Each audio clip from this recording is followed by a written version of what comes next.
Nadira menatap jajaran direksi di hadapannya dengan mata tenang namun tajam. Di layar besar di belakangnya, grafik pendapatan kuartal ketiga terpampang jelas.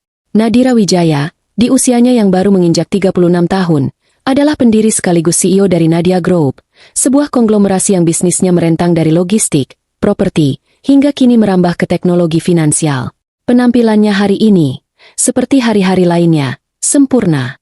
Blazer abu-abu gelap yang dijahit khusus membungkus tubuhnya dengan pas. Rambut hitam panjangnya diikat ekor kuda yang ketat, dan riasan wajahnya minimalis namun tegas. Ia adalah definisi perempuan karir yang sukses, mandiri, dan dingin. Setidaknya, itu yang dikatakan orang-orang. Data tidak pernah bohong. Suara Nadira memecah keheningan di ruang rapat di lantai 50 itu. Angka-angka ini menunjukkan kebocoran yang signifikan di divisi logistik. Bukan kebocoran kecil, tapi miliaran. Aryo, Nadira menatap langsung ke kepala divisi logistik, seorang pria parubaya yang kini berkeringat dingin. Iya, Bu Nadira. Kami sedang investigasi. Sepertinya ada masalah di sistem pelacakan. Bukan sepertinya, potong Nadira. Saya sudah menarik data mentahnya tadi malam. Ini bukan masalah sistem. Ini masalah kelalaian. Laporan pengiriman fiktif. Dan kamu tidak menyadarinya selama 3 bulan. Aryo menunduk. Maaf, Bu. Saya tidak butuh maaf. Saya butuh hasil. Dan kamu tidak memberikannya. Kata Nadira, datar. Ia kemudian beralih ke pria di sebelahnya. Indra, tolong proses. Pak Aryo kita istirahatkan. Saya mau audit penuh divisi logistik dimulai hari ini juga. Indra, Direktur HRD yang loyal, hanya mengangguk patuh. Baik, Bu. Rapat selesai 15 menit kemudian. Jajaran direksi keluar ruangan dengan langkah cepat, menyisakan Nadira, Indra, dan Gita. Gita, selain menjabat sebagai kepala tim legal Nadia Group, adalah sahabat satu-satunya Nadira. Kamu memecatnya begitu saja, Nat? Tanya Gita sambil membereskan tabletnya. Dia lalai. Kelalaiannya merugikan perusahaan. Di level dia, itu tidak bisa ditoleransi. Jawab Nadira sambil berjalan ke jendela kaca raksasa di ruangannya. Dari sana, Jakarta terhampar seperti mainan miniatur. Ini istananya. Istana yang ia bangun ulang dari puing-puing. Indra mendekat. Bu, ini agak keras. 3 manajer minggu lalu, dan sekarang kepala divisi. Citra perusahaan. Citra perusahaan dibangun di atas profit dan integritas. Indra, bukan belas kasihan. Nadira membalikkan badan. Nadia Group tidak akan sebesar ini jika saya mengkhawatirkan perasaan semua orang. Pastikan kompensasinya sesuai aturan, tapi tidak sepeser pun lebih. Baik, Bu. Indra pamit keluar, menyisakan Nadira dan Gita. Gita menghela napas. Kamu berubah banyak, Nat. Setahun ini. Nadira tersenyum tipis. Senyum yang tidak sampai ke matanya. Aku harus berubah, Git, agar tidak hancur lagi. Pandangannya kembali keluar jendela. Senja. Dulu, senja adalah waktu yang ia benci sekaligus ia tunggu. Waktu di mana ia menunggu Rangga pulang. Rangga. Nama itu masih terasa seperti duri kecil di hatinya. Mantan suaminya. Setahun lalu, hidup Nadira sangat berbeda. Ia memang sudah sukses, tapi Nadia Group belum sebesar ini. Ia masih Nadira yang sama, pekerja keras. Tapi ia juga seorang istri yang berusaha membagi waktu antara pekerjaan dan rumah tangga. Rangga, suaminya selama 7 tahun, adalah pria yang tampan dan pandai bicara. Di awal pernikahan, saat Nadira baru merintis usahanya dari sebuah ruko kecil, Rangga terlihat suportif. Tapi ketika usaha Nadira meledak, mendapat suntikan investor besar dan berubah menjadi Nadia Group, Rangga mulai berubah. Dia berhenti dari pekerjaannya yang biasa-biasa saja. Aku mau bantu kamu, sayang, katanya saat itu. Fokus urus perusahaan. Tapi, membantu, versi Rangga adalah menikmati fasilitas. Dia memakai mobil mewah atas nama perusahaan, menggunakan kartu kredit perusahaan untuk gaya hidupnya. Nadira, yang terlalu sibuk dan masih mencintainya, membiarkannya. Ia pikir itu harga kecil untuk sebuah kedamaian rumah tangga. Sampai ia menemukan tagihan-tagihan aneh. Perhiasan perempuan yang tidak pernah ia terima. Tagihan kamar hotel di akhir pekan saat Nadira sedang kunjungan bisnis ke luar negeri. Ini apa, Rangga? Tanya Nadira suatu malam, menaruh lembar tagihan di meja makan.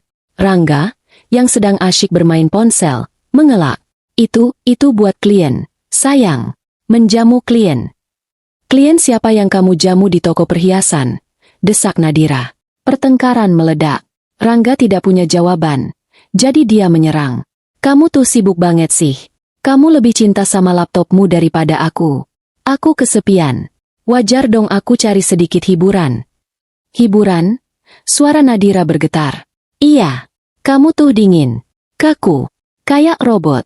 Aku butuh perempuan yang hangat, yang bisa ngurusin aku. Malam itu Nadira sadar. Pernikahannya sudah berakhir. Proses perceraian berjalan cepat dan buruk. Rangga, yang tidak punya pekerjaan tetap, menuntut Gonogini. Dia menuntut separuh aset Nadia Group. Dia gila, Nat, kata Gita, yang saat itu menjadi pengacaranya.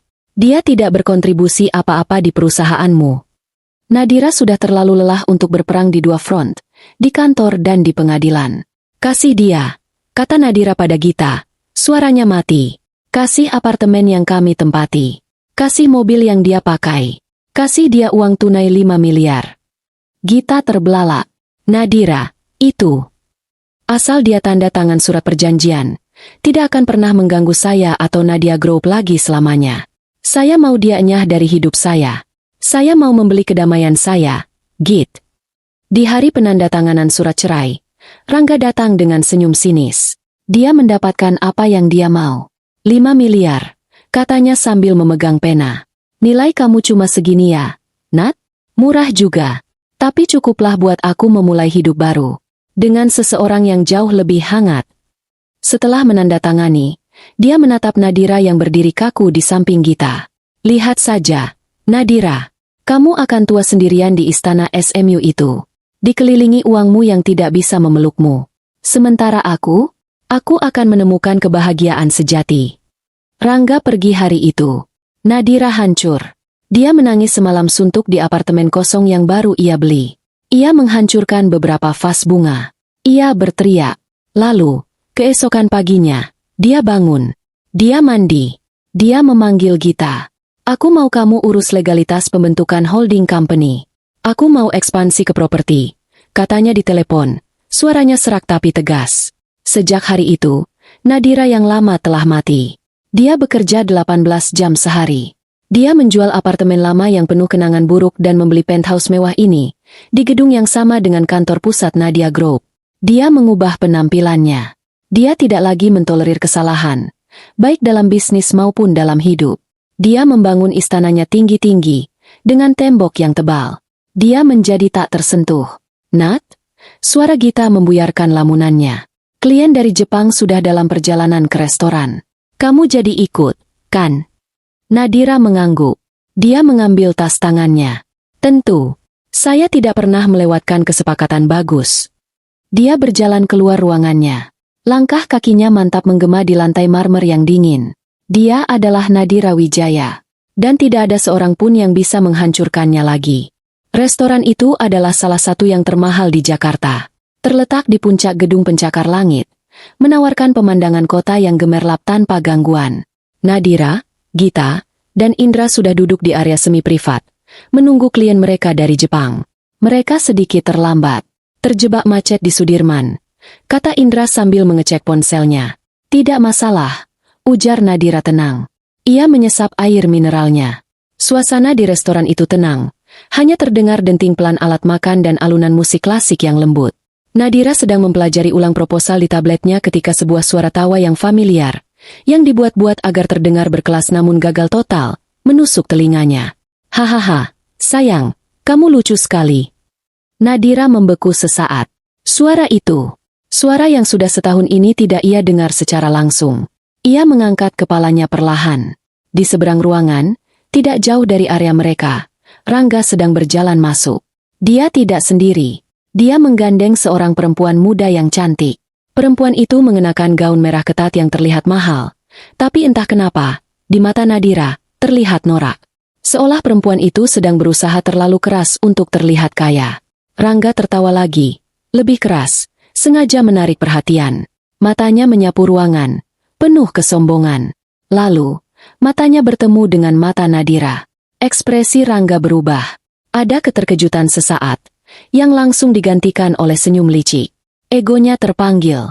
Dia melihat Nadira, yang duduk di sana, sendirian. Gita dan Indra sedang membelakanginya, menghadap Nadira. Ini adalah kesempatan emas baginya untuk pamer. Tunggu sebentar ya, sayang, kata Rangga pada perempuan itu. Lalu, dengan langkah yang dibuat-buat angkuh, Rangga menarik perempuan itu berjalan lurus ke arah meja Nadira. Gita dan Indra menyadari ada yang mendekat, berbalik. Gita langsung memasang wajah waspada. Rangga, desisnya pelan. Nadira, sapa Rangga. Nadanya dibuat seramah mungkin. Wah, kebetulan sekali ya kita bisa ketemu di tempat mahal begini. Nadira tidak menjawab. Ia hanya menatap Rangga dengan dingin. Tatapan yang sama yang ia berikan pada Aryo di ruang rapat tadi. Rangga sedikit goyah melihat tatapan itu, tapi dengan cepat menguasai diri. Sibuk seperti biasa, ya? Kerja terus. Kasihan sekali. Lanjutnya, penuh sindiran. Perempuan muda di sampingnya hanya menunduk. Tampak sedikit canggung atau malu. Oh iya, Rangga menarik perempuan itu lebih dekat ke depan, merangkul pinggangnya dengan posesif. Kenalkan, ini Fania, istri baru saya. Rangga sengaja menekankan kata, istri baru. Sayang, kata Rangga pada Fania, ini loh Nadira, mantan istriku, yang dulu pernah aku ceritakan itu. Rangga lalu kembali menatap Nadira. Kami baru pulang bulan madu dari Eropa. Nat, Swiss, Paris. Menyenangkan sekali. Kamu tahu, Fania ini beda sekali sama kamu. Dia hangat, penuh perhatian, dan tahu caranya memanjakan suami. Kami sangat bahagia. Pameran itu begitu kentara, begitu menyedihkan. Gita sudah siap membuka mulut untuk mengusirnya. Tapi Nadira memberi isyarat tangan kecil agar dia diam. Nadira akhirnya mengalihkan pandangannya dari Rangga ke perempuan di sebelahnya. Fania, yang dari tadi menunduk, akhirnya memberanikan diri mengangkat wajahnya untuk menatap perempuan yang dibicarakan. Suaminya. Mata mereka bertemu. Detik itu, dunia Fania seolah berhenti berputar. Wajahnya yang tadi merona bahagia, langsung berubah pucat pasi. Lebih putih dari taplak meja di hadapan mereka. Matanya membelalak ngeri. Tas tangan kecil yang ia genggam jatuh ke lantai. Ibu. Suaranya bergetar hebat. Ibu Nadira. Rangga tertawa canggung. Sayang, kau panggilnya Ibu? Ini Nadira. Panggil saja nama. Tapi Fania tidak mendengarnya. Seluruh tubuhnya gemetar. Keringat dingin mulai membanjiri pelipisnya. Dia mengenal wajah itu. Tentu saja dia mengenalnya. Wajah itu ada di setiap majalah bisnis, di portal berita, dan yang paling utama, terpampang di dinding lobi utama kantor tempat ia baru bekerja 2 bulan ini. Fania Anastasia, karyawan baru di divisi marketing Nadia Group. Dia sangat bangga bisa diterima di perusahaan raksasa itu, meski baru sebagai staf percobaan. Dia tahu bos besarnya, sang CEO, adalah seorang perempuan hebat bernama Nadira Wijaya. Tapi dia belum pernah bertemu langsung. Para karyawan level staf seperti dirinya jarang sekali berinteraksi dengan CEO. Dia tahu suaminya, Rangga, punya mantan istri kaya. Rangga sering menghinanya, menyebutnya perempuan kaku gila kerja. Tapi Rangga tidak pernah menyebut nama. Rangga juga tidak pernah menyebut bahwa mantan istrinya adalah bosnya. Sayang, kamu kenapa? Rangga mulai bingung, mengguncang lengan Fania. Nadira akhirnya angkat bicara. Suaranya tenang, tajam, dan mematikan. Fania. Hanya satu kata itu, dan Fania tersentak seperti disengat listrik. Nadira melirik ke arah Indra, direktur HRD-nya. Indra, panggilnya. Indra, yang sejak tadi hanya menonton dengan bingung, langsung sadar. Iya, Bu. Bukankah ini Fania Anastasia dari divisi marketing? Tanya Nadira. Matanya tidak lepas dari wajah Fania yang sudah berlinang air mata. Karyawan baru. Indra mengerutkan kening, mencoba mengingat. Lalu dia mengangguk. Ah, iya, Bu. Benar. Fania Anastasia. Baru masuk 2 bulan. Masih dalam masa percobaan 3 bulan. Jantung Rangga serasa jatuh ke lantai. Dia menatap Fania, lalu ke Nadira, lalu kembali ke Fania. Tunggu. Apa? Fania? Kamu kerja di perusahaan dia. Fania tidak bisa bicara. Dia hanya menggeleng-gelengkan kepala sambil menangis. Aku tidak tahu. Mas aku. Mas? Nadira mengangkat satu alisnya. Romantis sekali. Nadira lalu tersenyum. Senyum tipis yang membuat udara di sekitar mereka terasa membeku. Rangga, katanya, selamat atas pernikahanmu. Pilihanmu menarik. Lalu, dia menatap lurus ke mata Fania yang penuh ketakutan. Dan Fania, selamat juga atas pernikahanmu. Sayang sekali, pestanya harus berakhir cepat. Fania menggeleng. Ibu, tolong saya bisa jelaskan, saya mohon. Anggap saja, potong Nadira. Suaranya pelan namun tegas. Masa percobaanmu gagal. Efektif detik ini. Kamu bukan lagi karyawan Nadia Group. Tidak. Pekik Fania. Ibu, jangan. Saya butuh pekerjaan ini. Tolong. Indra. Nadira beralih ke HRD-nya. Mengabaikan Fania sepenuhnya. Urus administrasinya besok pagi. Pastikan kartu aksesnya diblokir malam ini juga. Dia tidak perlu datang ke kantor lagi untuk mengambil barang.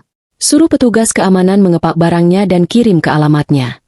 Baik, Bu. Jawab Indra, tegas. Rangga akhirnya tersadar dari keterkejutannya.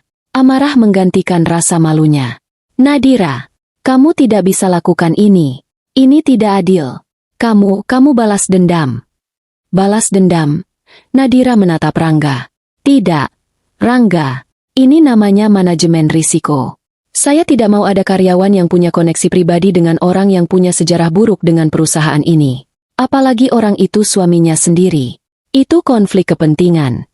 Tapi ini restoran. Kamu memecatnya di depan umum. Teriak Rangga. Dan kamu memamerkan istri barumu di depan umum. Kita impas. Jawab Nadira. Dia lalu berdiri. Klien saya sudah datang. Nadira melihat ke arah pintu masuk, di mana dua pria Jepang baru saja masuk dan disambut oleh manajer restoran. Gita, Indra, tolong sambut Pak Tanaka. Saya ke toilet sebentar, kata Nadira. Gita dan Indra segera berdiri dan menghampiri klien mereka. Nadira berjalan melewati Rangga dan Fania yang masih membeku. Fania menangis terseduh-seduh di lantai, di samping tasnya yang tergeletak. Rangga menatap Nadira dengan kebencian yang meluap-luap. Saat Nadira tepat di samping Rangga, dia berhenti sejenak. Dia mencondongkan tubuh sedikit, berbisik pelan agar hanya Rangga yang mendengar. Dulu kamu bilang aku akan tua sendirian dikelilingi uangku. Kamu benar soal uang. Nadira tersenyum sinis. Semoga istrimu yang pengangguran itu bisa membahagiakanmu, Rangga. Nadira melanjutkan langkahnya ke toilet. Langkahnya tetap anggun dan mantap. Security restoran, yang sudah dipanggil Gita secara diam-diam lewat ponselnya, mulai berjalan mendekati Rangga dan Fania yang mulai membuat keributan. Di dalam toilet mewah itu, Nadira menatap pantulan dirinya di cermin. Wajahnya tenang. Tangannya tidak gemetar. Hatinya terasa puas. Istananya baru saja membuktikan ketahanannya. Petugas keamanan itu bertubuh tinggi besar. Wajahnya datar tanpa ekspresi. Permisi, Bapak, Ibu. Ada masalah yang harus kami selesaikan. Mohon ikuti kami keluar. Rangga, yang egonya masih tersengat, berusaha melawan. Masalah apa? Kamu gak lihat istri saya sedang syok? Kami tamu di sini. Petugas itu tidak bergeming. Kami diperintahkan untuk mengantar Bapak dan Ibu. Mohon jangan membuat keributan. Keributan? Dia yang bikin ribut. Tunjuk Rangga ke arah toilet, tempat Nadira menghilang. Dia memecat istri saya. Kami tidak ingin menggunakan kekerasan. Pak, mari, kata petugas kedua, kini berdiri di sisi lain Rangga. Di lantai, Fania masih terisak. Tangisnya sudah bukan tangis sedih, tapi tangis panik. Dia gemetar hebat. Ibu Nadira, Mas, gimana ini, Mas? Rangga, sadar bahwa semua mata di restoran kini tertuju pada mereka, akhirnya menyerah. Berdebat dengan petugas keamanan hanya akan menambah malu. Dia menarik lengan Fania dengan kasar. Berdiri, jangan bikin malu. Fania tersentak, berusaha berdiri dengan kakinya yang lemas. Tas tangannya yang jatuh dipungut oleh petugas keamanan dan diserahkan padanya tanpa kata. Mereka digiring, benar-benar digiring seperti pelaku kriminal. Melewati meja-meja tamu lain yang menatap mereka dengan campuran rasa ingin tahu dan cemooh. Rangga bisa merasakan pipinya panas. Ini penghinaan terbesar dalam hidupnya. Dia datang untuk pamer, untuk menunjukkan pada Nadira betapa bahagianya dia, betapa hangat istri barunya. Tapi dia pulang dengan status istri barunya yang kini pengangguran, dan dia sendiri sebagai pecundang. Di lobi lift, mereka didorong masuk ke lift khusus staf. Tidak diizinkan menggunakan lift tamu yang berlapis kaca. Perjalanan turun ke lobi terasa seperti selamanya. Fania terus terisak pelan. "Mas, gimana ini, gimana?"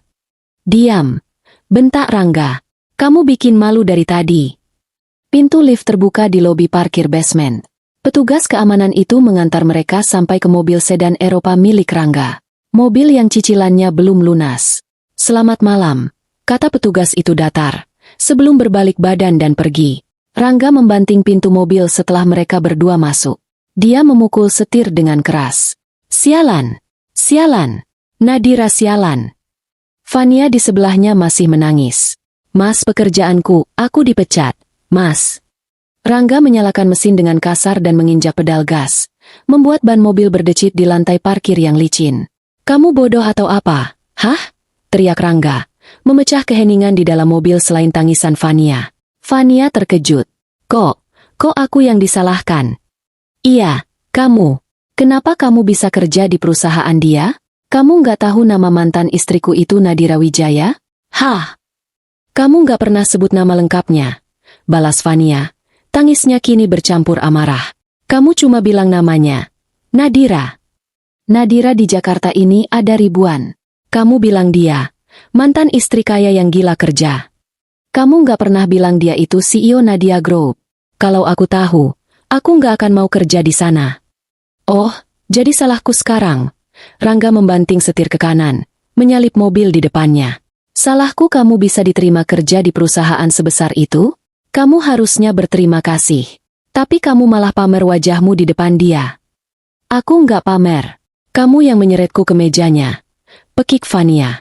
"Kamu yang mau pamer ke dia. Kamu yang mau nunjukin aku. Sekarang lihat hasilnya. Aku kehilangan pekerjaanku. Satu-satunya pekerjaan bagus yang pernah aku dapat."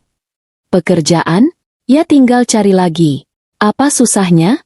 Dengan pengalamanmu." Fania tertawa histeris. Tawa yang terdengar mengerikan. Cari lagi?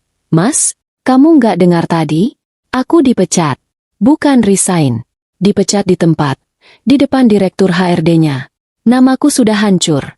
Mas, siapa yang mau mempekerjakan orang yang dipecat? Langsung sama Nadira Wijaya? Apalagi alasannya dia pasti akan cari alasan paling buruk buat mecat aku." Rangga terdiam. Dia tidak memikirkan sampai sejauh itu. Mobil mereka terjebak kemacetan. Suara klakson dari luar bersahutan dengan isak tangis Fania di dalam. "Gimana kita mau bayar cicilan?" tanya Fania pelan, suaranya parau. Pertanyaan itu menghantam Rangga seperti palu godam. "Cicilan apa?" tanyanya, pura-pura bodoh. "Cicilan apa katamu?" Fania menatapnya tak percaya. "Apartemen kita. Mobil ini. Semuanya. Gimana kita mau bayar?" Inilah kenyataan pahit yang mereka hadapi. Uang 5 miliar yang didapat Rangga dari Nadira setahun lalu sudah hampir ludes. 1 miliar habis untuk perjalanan pamer mereka ke Eropa selama sebulan.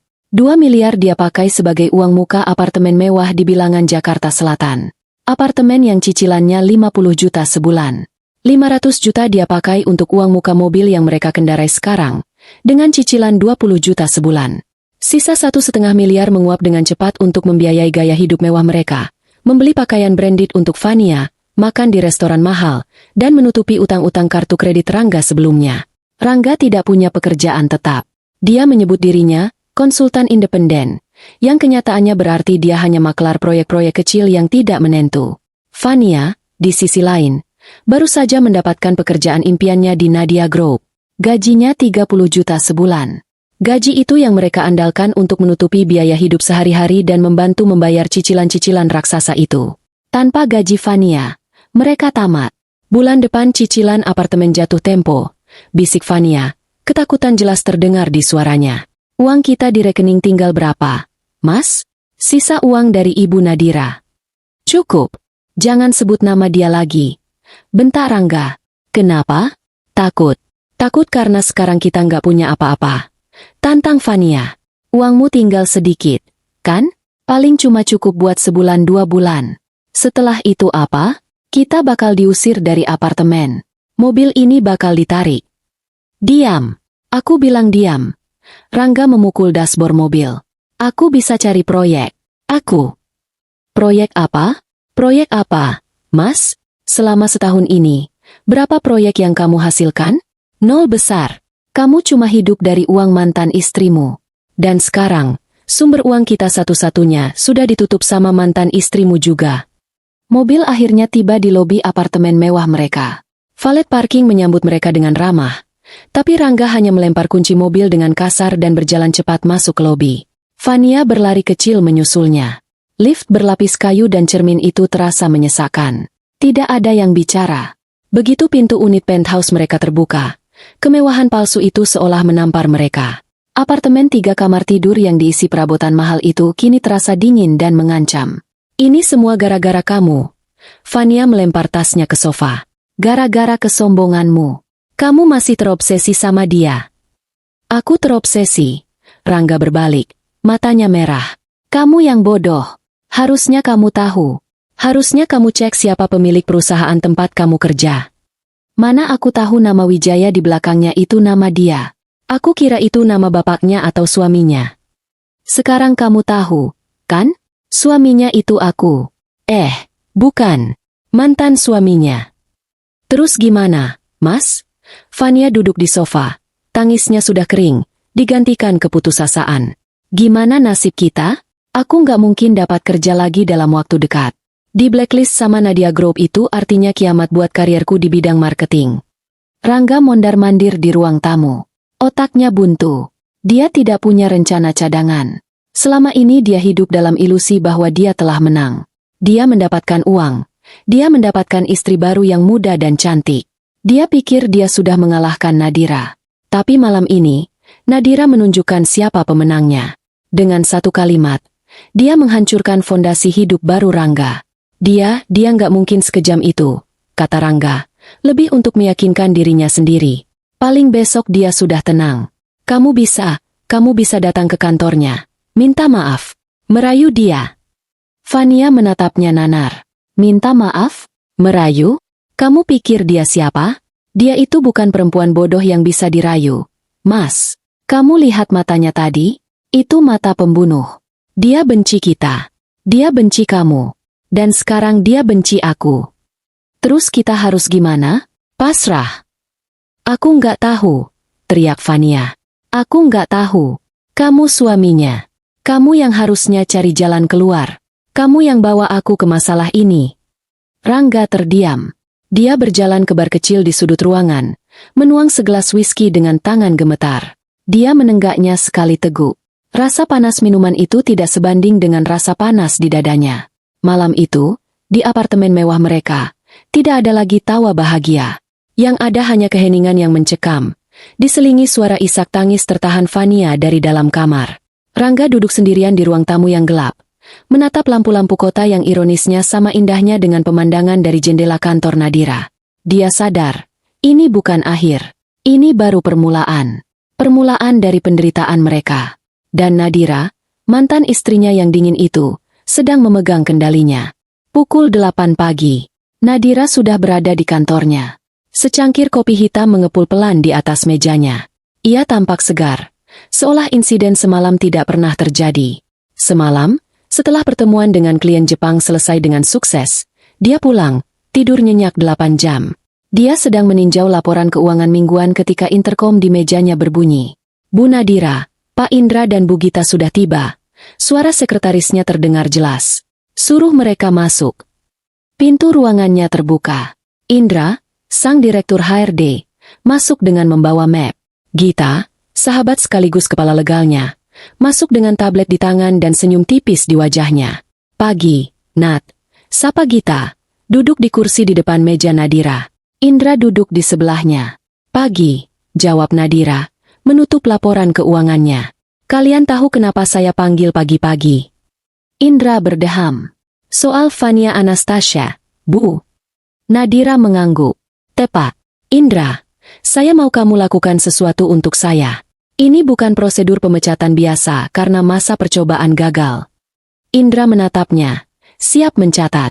Apa itu, Bu? Saya mau kamu cek ulang semua berkas lamaran Fania. Semua, kata Nadira. Nadanya tegas. Cek ijazahnya. Hubungi universitasnya. Cek semua referensi kerja yang dia tulis di CV-nya. Telepon satu persatu perusahaan itu. Konfirmasi jabatannya, lama bekerjanya, dan alasan dia keluar. Cek juga semua sertifikat keahlian yang dia lampirkan. Pastikan itu asli dan dikeluarkan oleh lembaga yang kredibel. Indra mengerutkan kening. Itu investigasi yang cukup mendalam, Bu. Biasanya kita hanya lakukan sampling acak untuk karyawan baru. Kali ini jangan acak. Saya mau menyeluruh. Saya punya firasat buruk soal dia, kata Nadira. Seseorang yang bisa dengan mudahnya menikah dengan Rangga, pasti punya standar moral yang fleksibel. Saya tidak mau ada penipu di dalam perusahaan saya. Kerahkan tim audit internalmu jika perlu. Saya mau laporannya di meja saya paling lambat besok pagi. Indra mengangguk mantap. Baik, Bu. Akan saya laksanakan. Saya akan pimpin timnya sendiri. Dia bisa merasakan keseriusan dalam perintah Nadira. Ini bukan lagi soal kinerja. Ini soal integritas. Nadira kemudian beralih ke Gita. Gita, panggilnya. Gita tersenyum. Ya, Ratu? Apa perintah untukku? Aku tebak ini bagianku. Kamu kenal Rangga lebih baik dari siapapun, selain aku, kata Nadira. Aku mau kamu lacak semua kondisi finansialnya. Aset dia, utang dia, semuanya. Oh, senyum Gita melebar. Ini yang aku tunggu-tunggu. Dengan senang hati, Nat. Kamu ingat, lanjut Nadira. Waktu proses perceraian dulu, aku memintamu menghentikan penagihan beberapa piutang perusahaan yang dipakai Rangga atas nama pribadi. Dia bilang itu untuk modal usaha bersama, tapi nyatanya dia pakai untuk berjudi saham dan kalah. Gita mengangguk. Ingat sekali. Totalnya sekitar 750 juta. Perjanjiannya masih ada di arsipku. Kita, bekukan, tagihan itu atas perintahmu. Aktifkan lagi, kata Nadira dingin. Gita mengangkat alisnya. Wow, oke. Aku mau kamu siapkan surat somasi. Tagih utang itu. Beri dia waktu 7 hari untuk membayar lunas. Jika tidak, Nadira berhenti sejenak. Gugat dia. Sita asetnya. Aku tidak peduli. Nadira. Gita sedikit terkejut dengan kecepatan dan ketegasan Nadira. Kamu yakin? Ini bukan cuma emosi karena semalam, kan? Kamu tidak sedang ingin balas dendam. Nadira bersandar di kursinya. Dia menatap sahabatnya lekat-lekat. Emosi. Mungkin sedikit. Siapa yang tidak kesal diremehkan seperti itu? Akunya jujur. Tapi ini lebih dari itu. Git. Tadi malam, Rangga membawa perangnya ke depan pintuku. Dia membawa Fania, yang ternyata adalah karyawanku, dan memamerkannya di depanku, di depan mitra kerjaku. Dia pikir aku masih Nadira yang dulu. Nadira yang akan diam saja dan membiarkan dia mengambil apa yang dia mau demi kedamaian. Dia salah. Kedamaian saya sudah saya beli seharga 5 miliar setahun yang lalu. Tapi tadi malam, dia melanggar perjanjian tidak tertulis itu. Dia mengganggu saya. Dan lebih buruk lagi, tatapan Nadira mengeras. Dia membawa penipu masuk ke dalam Nadia Group. Fania membohongi suaminya soal siapa bosnya. Saya yakin dia juga membohongi perusahaan saya soal kualifikasinya. Ini bukan balas dendam pribadi, Git. Simpul Nadira. Ini housekeeping. Bersih-bersih rumah. Saya tidak mau ada hama di dalam istana saya. Entah, itu hama bernama Rangga, atau hama bernama Fania. Gita terdiam sejenak, lalu mengangguk paham. Aku mengerti. Baiklah, housekeeping akan dimulai. Timku akan segera melacak bank, leasing, dan catatan kreditnya. Dan surat somasi itu akan jadi yang terindah yang pernah kutulis. Bagus, kata Nadira. Sekarang, kalian bisa mulai bekerja. Indra dan Gita pamit keluar ruangan. Di ruangannya, Indra segera mengumpulkan tim auditor internal dan tim rekrutmen senior. Lupakan pekerjaan kalian yang lain. Fokus hari ini satu nama, Fania Anastasia. Saya mau kalian bongkar latar belakangnya sampai tuntas. Perintahnya. Tim itu segera bergerak. Telepon mulai berdering. Selamat siang. Kami dari Nadia Group. Kami ingin melakukan verifikasi latar belakang atas nama Fania Anastasia. Panggilan pertama ke perusahaan yang tertera sebagai tempat kerja Fania sebelumnya. Fania? Oh, iya. Dia magang di sini 3 bulan. Bukan manajer pemasaran. Staf magang. Panggilan kedua ke universitasnya. Ijazah atas nama Fania Anastasia terdaftar. Lulus. Tapi maaf, IPK-nya 2,1. Bukan 3,7 seperti yang mungkin tertulis di transkripnya. Kami bisa kirimkan salinan resminya jika diminta. Panggilan ketiga ke lembaga sertifikasi digital marketing. Sertifikat dengan nomor seri tersebut tidak terdaftar di sistem kami, Pak. Sepertinya itu palsu. Indra mendengarkan laporan timnya satu persatu dengan wajah mengeras. Firasat Nadira benar. Fania adalah seorang penipu ulung. Sementara itu, di kantor firma hukum Gita yang masih berafiliasi dengan Nadia Group, tim legal bergerak cepat. Tarik arsip piutang tahun 2023. Atas nama Rangga Aditama, perintah Gita pada asistennya. Ya, yang di-hold itu. Aktifkan lagi. Mereka menghubungi beberapa bank. Dengan koneksi yang dimiliki Gita, tidak sulit mendapatkan gambaran kondisi keuangan Rangga. Dia punya cicilan KPR di Bank X, atas apartemen di Kuningan. DP 2 miliar, pinjaman 3 miliar. Baru berjalan 1 tahun. Cicilan 50 juta sebulan, lapor seorang staf. Dia juga punya cicilan mobil di leasing YC dan Eropa. Baru bayar 6 bulan. Cicilan 20 juta sebulan. Bulan ini sepertinya sudah telat bayar. Lapor yang lain.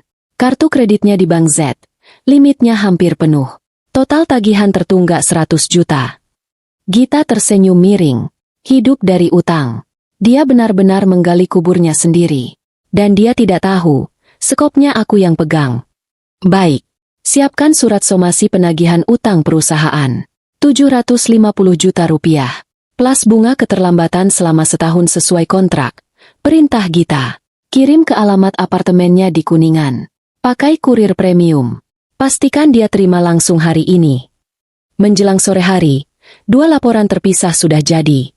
Indra berjalan ke ruangan Nadira, menyerahkan map berisi bukti-bukti pemalsuan Fania. Lebih buruk dari yang kita duga, Bu. Dia memalsukan hampir semua kualifikasi pentingnya. Nadira membaca laporan itu dengan tenang. Wajahnya tidak menunjukkan ekspresi apa-apa. Tak lama kemudian, Gita menelepon. Nat, sudah beres. Somasi sedang dalam perjalanan ke apartemennya. Dan kita dapat gambaran penuh keuangannya. Dia bangkrut secara teknis. Tanpa gaji Fania, dia tidak akan bertahan lebih dari 2 bulan. Kerja bagus. Gita, Indra, Nadira beralih ke direktur HRD-nya. Iya, Bu. Proses surat pemecatan Fania Anastasia. Alasan, pemalsuan dokumen lamaran kerja dan penipuan kualifikasi, kata Nadira. Pastikan bahasanya lugas, tegas, dan legal. Sebutkan temuan-temuan kita secara spesifik. Ini bukan lagi gagal masa percobaan. Ini pemecatan tidak hormat. Baik, Bu. Kirim surat itu ke alamatnya sore ini juga. Pastikan sampai bersamaan dengan surat somasi dari Gita, tambah Nadira. Bersamaan, Bu? Tanya Indra, sedikit kaget. Nadira tersenyum tipis. Iya, anggap saja itu kado selamat datang untuk kehidupan baru mereka. Hari baru di apartemen mewah itu tidak membawa harapan. Fania dan Rangga tidak tidur semalaman. Mereka duduk di ruang makan yang dingin, di meja marmer mahal yang kini terasa seperti batu nisan. Secangkir kopi Fania sudah lama mendingin, tak tersentuh. Rangga terus-menerus mengecek ponselnya, seolah mengharapkan keajaiban, meski dia sendiri tidak tahu keajaiban apa yang dia tunggu. Fania adalah yang pertama menyadari ada yang salah. Matanya bengkak karena menangis, tapi telinganya masih tajam. Mas, kamu dengar?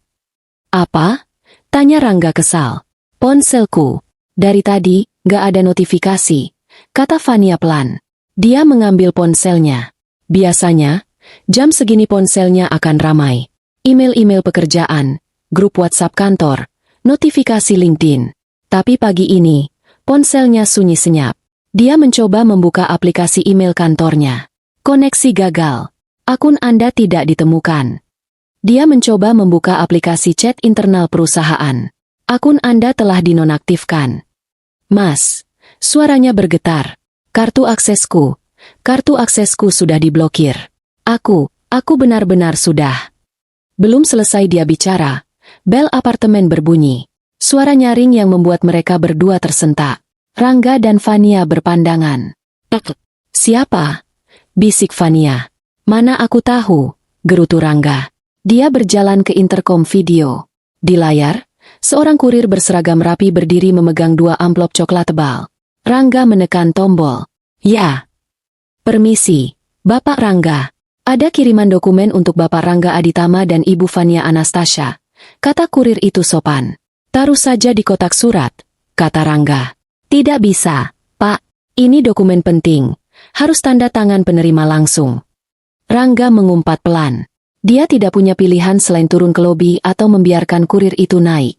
Dia menekan tombol pembuka pintu. Naik saja. Beberapa menit kemudian, ketukan di pintu terdengar. Rangga membukanya dengan enggan. Kurir itu menyodorkan alat elektronik dan 2 amplop. Mohon tanda tangan di sini, Pak. 1 untuk Bapak, 1 untuk Ibu Fania. Fania sudah berdiri di belakang Rangga. Wajahnya pucat. Rangga menandatangani. Ini dari siapa? 1 dari Nadia Group, Pak. 1 lagi dari firma hukum Gitao Partners. Jawab kurir itu sambil membaca catatan pengiriman. Jantung Rangga serasa berhenti berdetak. Gitao Partners. Itu firma hukum Gita, sahabat Nadira. Kurir itu pergi. Rangga menutup pintu. Dia menatap 2 amplop di tangannya. Keduanya tebal dan terasa berat. Dia memberikan amplop dengan logo Nadia Group kepada Fania. Ini, untukmu. Tangan Fania gemetar hebat saat menerimanya. Dia hampir tidak bisa merobek segelnya. Rangga memperhatikan amplop di tangannya sendiri. Gitao Partners. Apalagi ini? Fania berhasil membuka amplopnya. Selembar kertas dengan kop surat resmi Nadia Group jatuh ke lantai. Dia memungutnya. Surat itu bukan surat pemecatan biasa. Judulnya, Surat Pemberhentian Kerja dengan Tidak Hormat. Fania mulai membaca. Suaranya bergetar.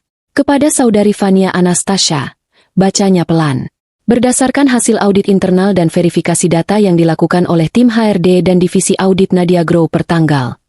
Jantungnya berdebar semakin kencang. Ditemukan adanya pemalsuan data dan penipuan kualifikasi yang disengaja dalam dokumen lamaran kerja Anda.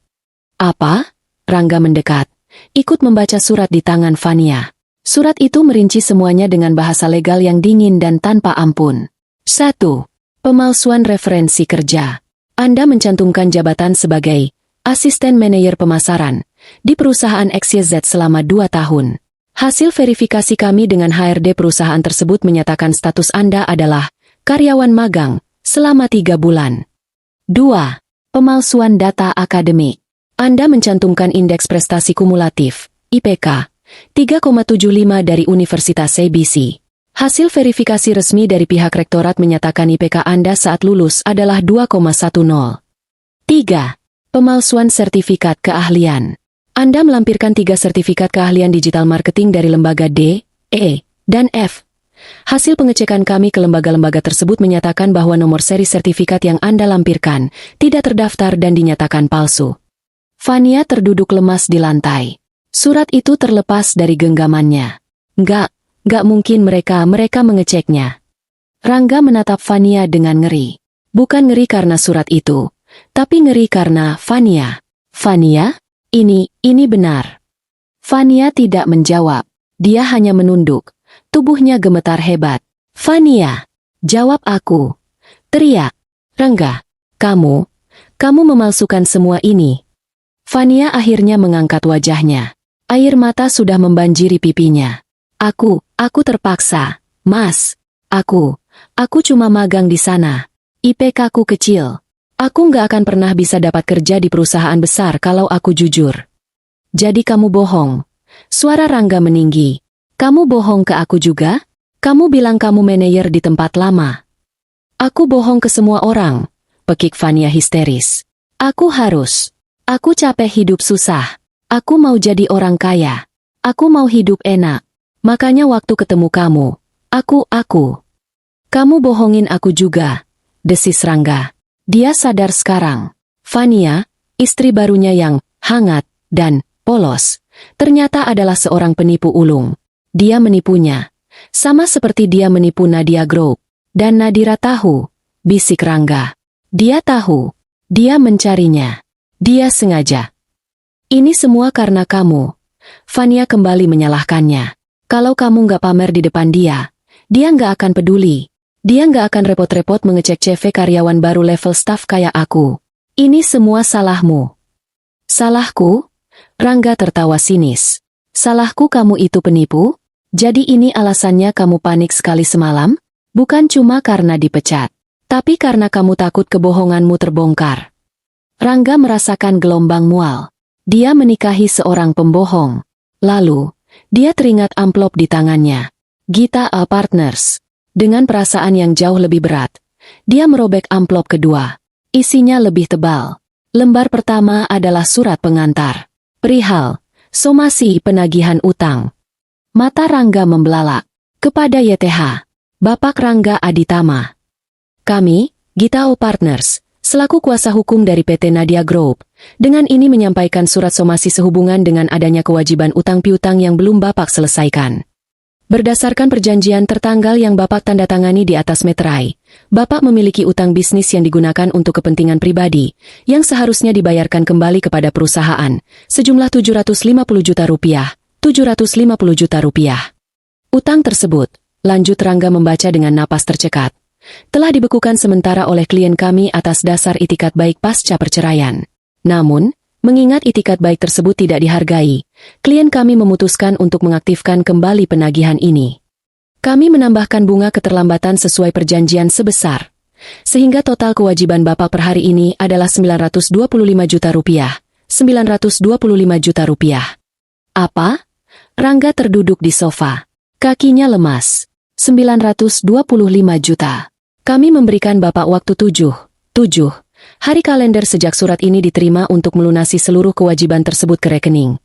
Jika dalam waktu 7 hari Bapak tidak menunjukkan itikat baik untuk melunasi, kami akan menempuh jalur hukum, baik pidana atas dugaan penggelapan dalam jabatan, saat Bapak masih terafiliasi dengan perusahaan, maupun perdata untuk gugatan Wan Prestasi, yang akan berakibat pada penyitaan seluruh aset atas nama Bapak. Surat itu jatuh ke pangkuan Rangga. Mas? Fania melihat ekspresi suaminya. Ada apa lagi, Mas? Utang, bisik Rangga. Dia menagih utang lama. Utang bisnis 925 juta. Fania terbelalak. Apa? Sebanyak itu? Utang apa?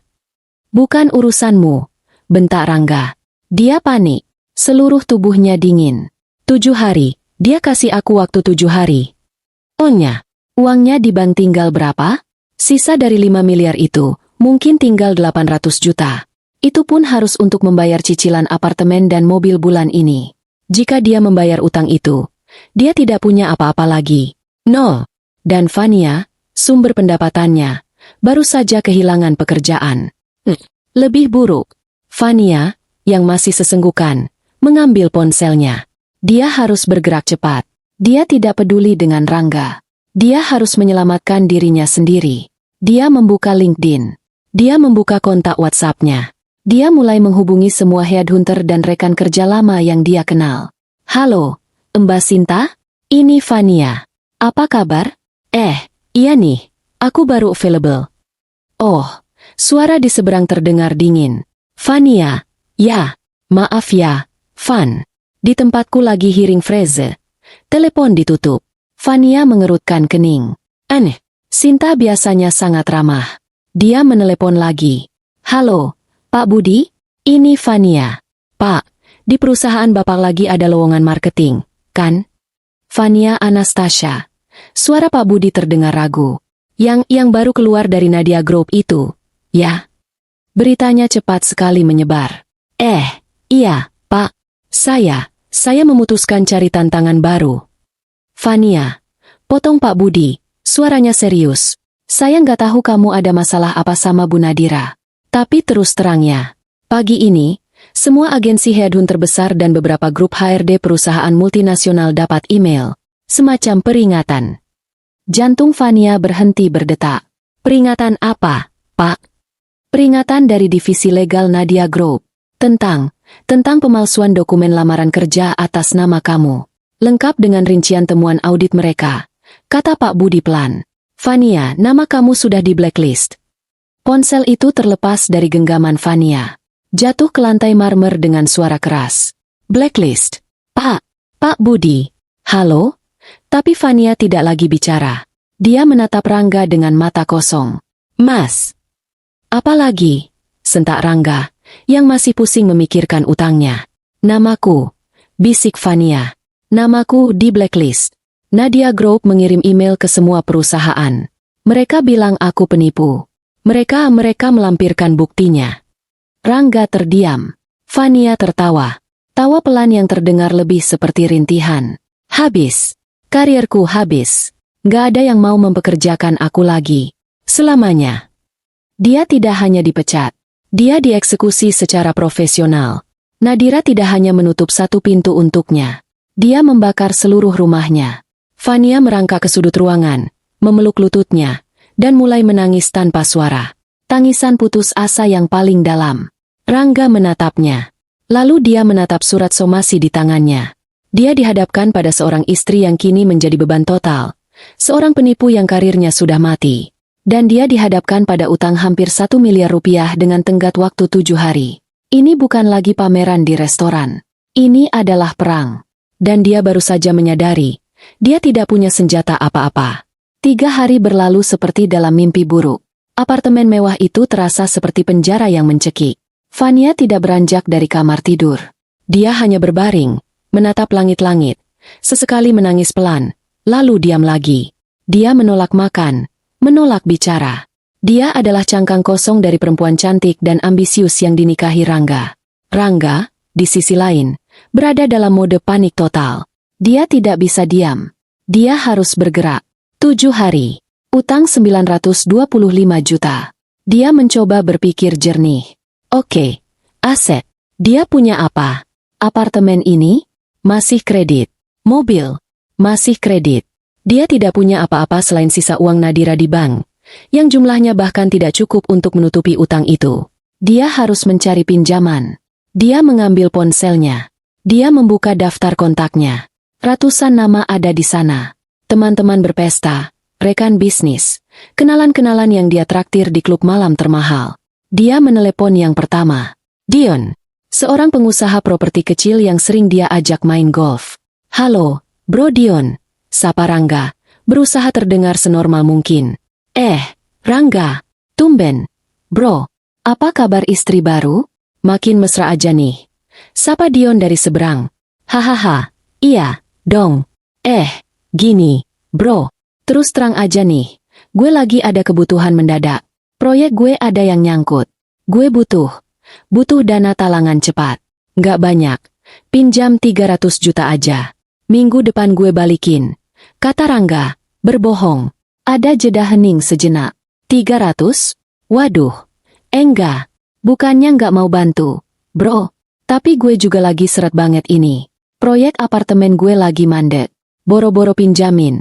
Gue aja lagi pusing cari utangan. Sorry banget ya, bro. Oh, gitu. Ya udah, oke, bro. Thanks ya.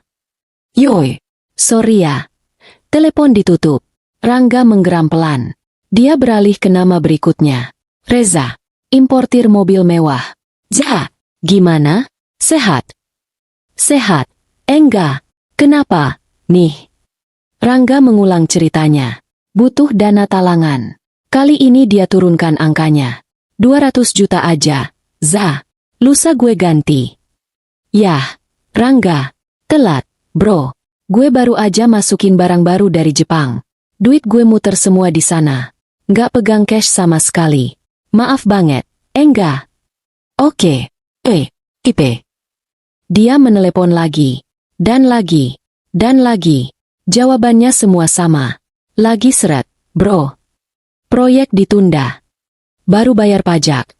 Atau, yang lebih parah, beberapa nama besar yang dulu menepuk-nepuk punggungnya, kini tidak mengangkat teleponnya sama sekali.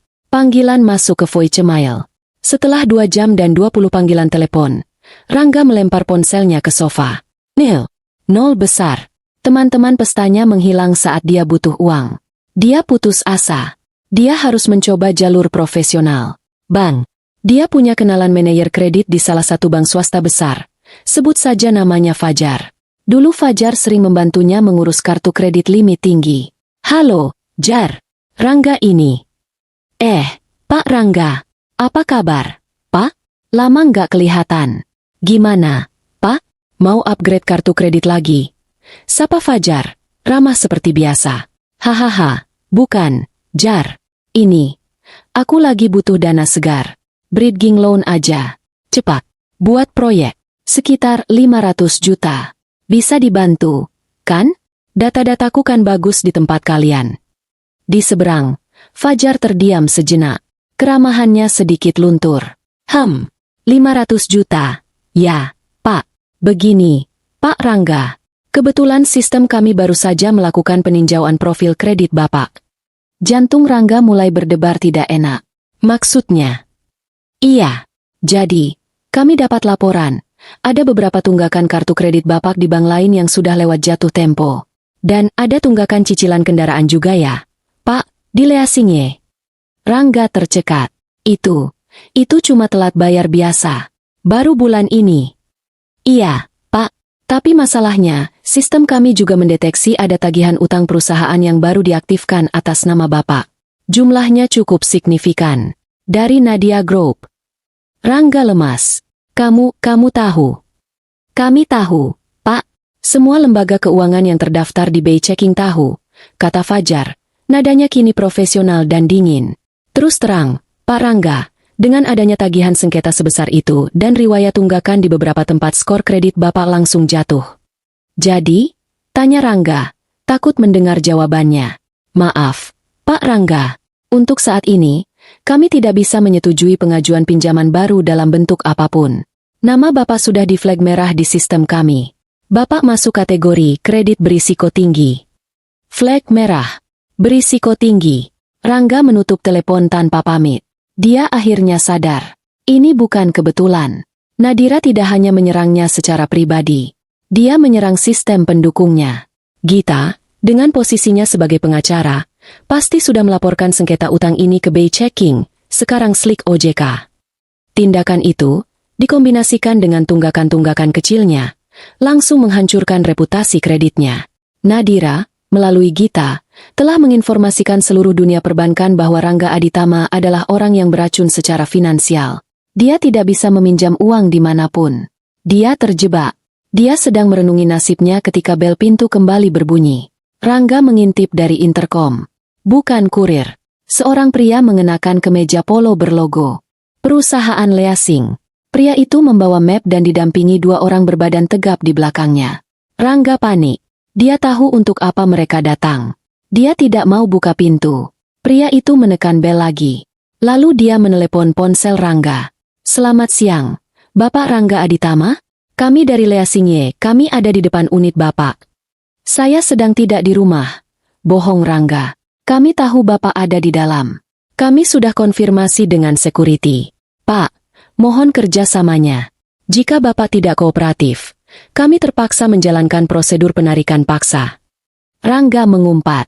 Dia membanting pintu unitnya hingga terbuka. Apa-apaan ini?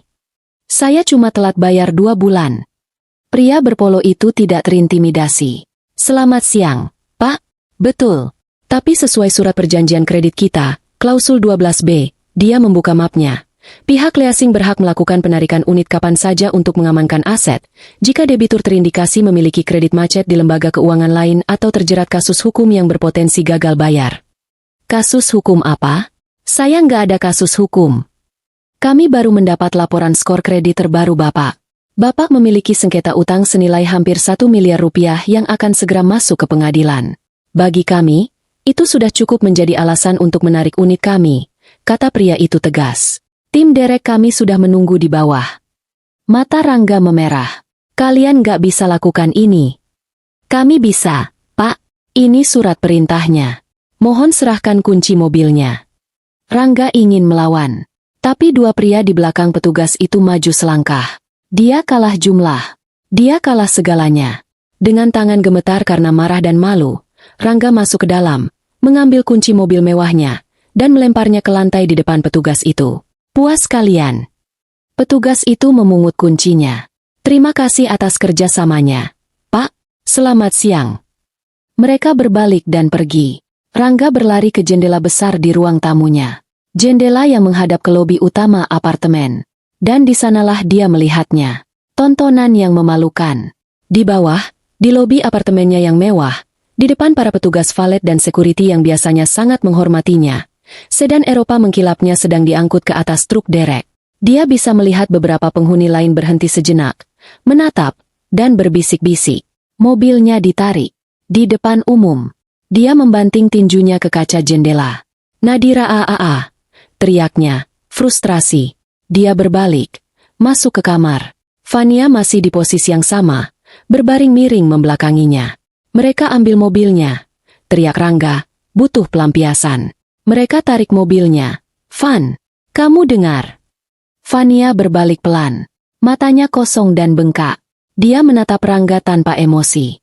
Lalu mau apa, Mas? Suaranya serak. Mobil itu, bukannya dulu dibeli pakai uang muka dari dia juga? Pertanyaan itu menusuk Rangga lebih tajam dari pisau. Dia benar. Semua ini, semua kemewahan palsu ini, asalnya dari Nadira. Dan sekarang, Nadira mengambilnya kembali. Satu persatu, Rangga terduduk di tepi tempat tidur. Dia merasa mual. Mobil hilang.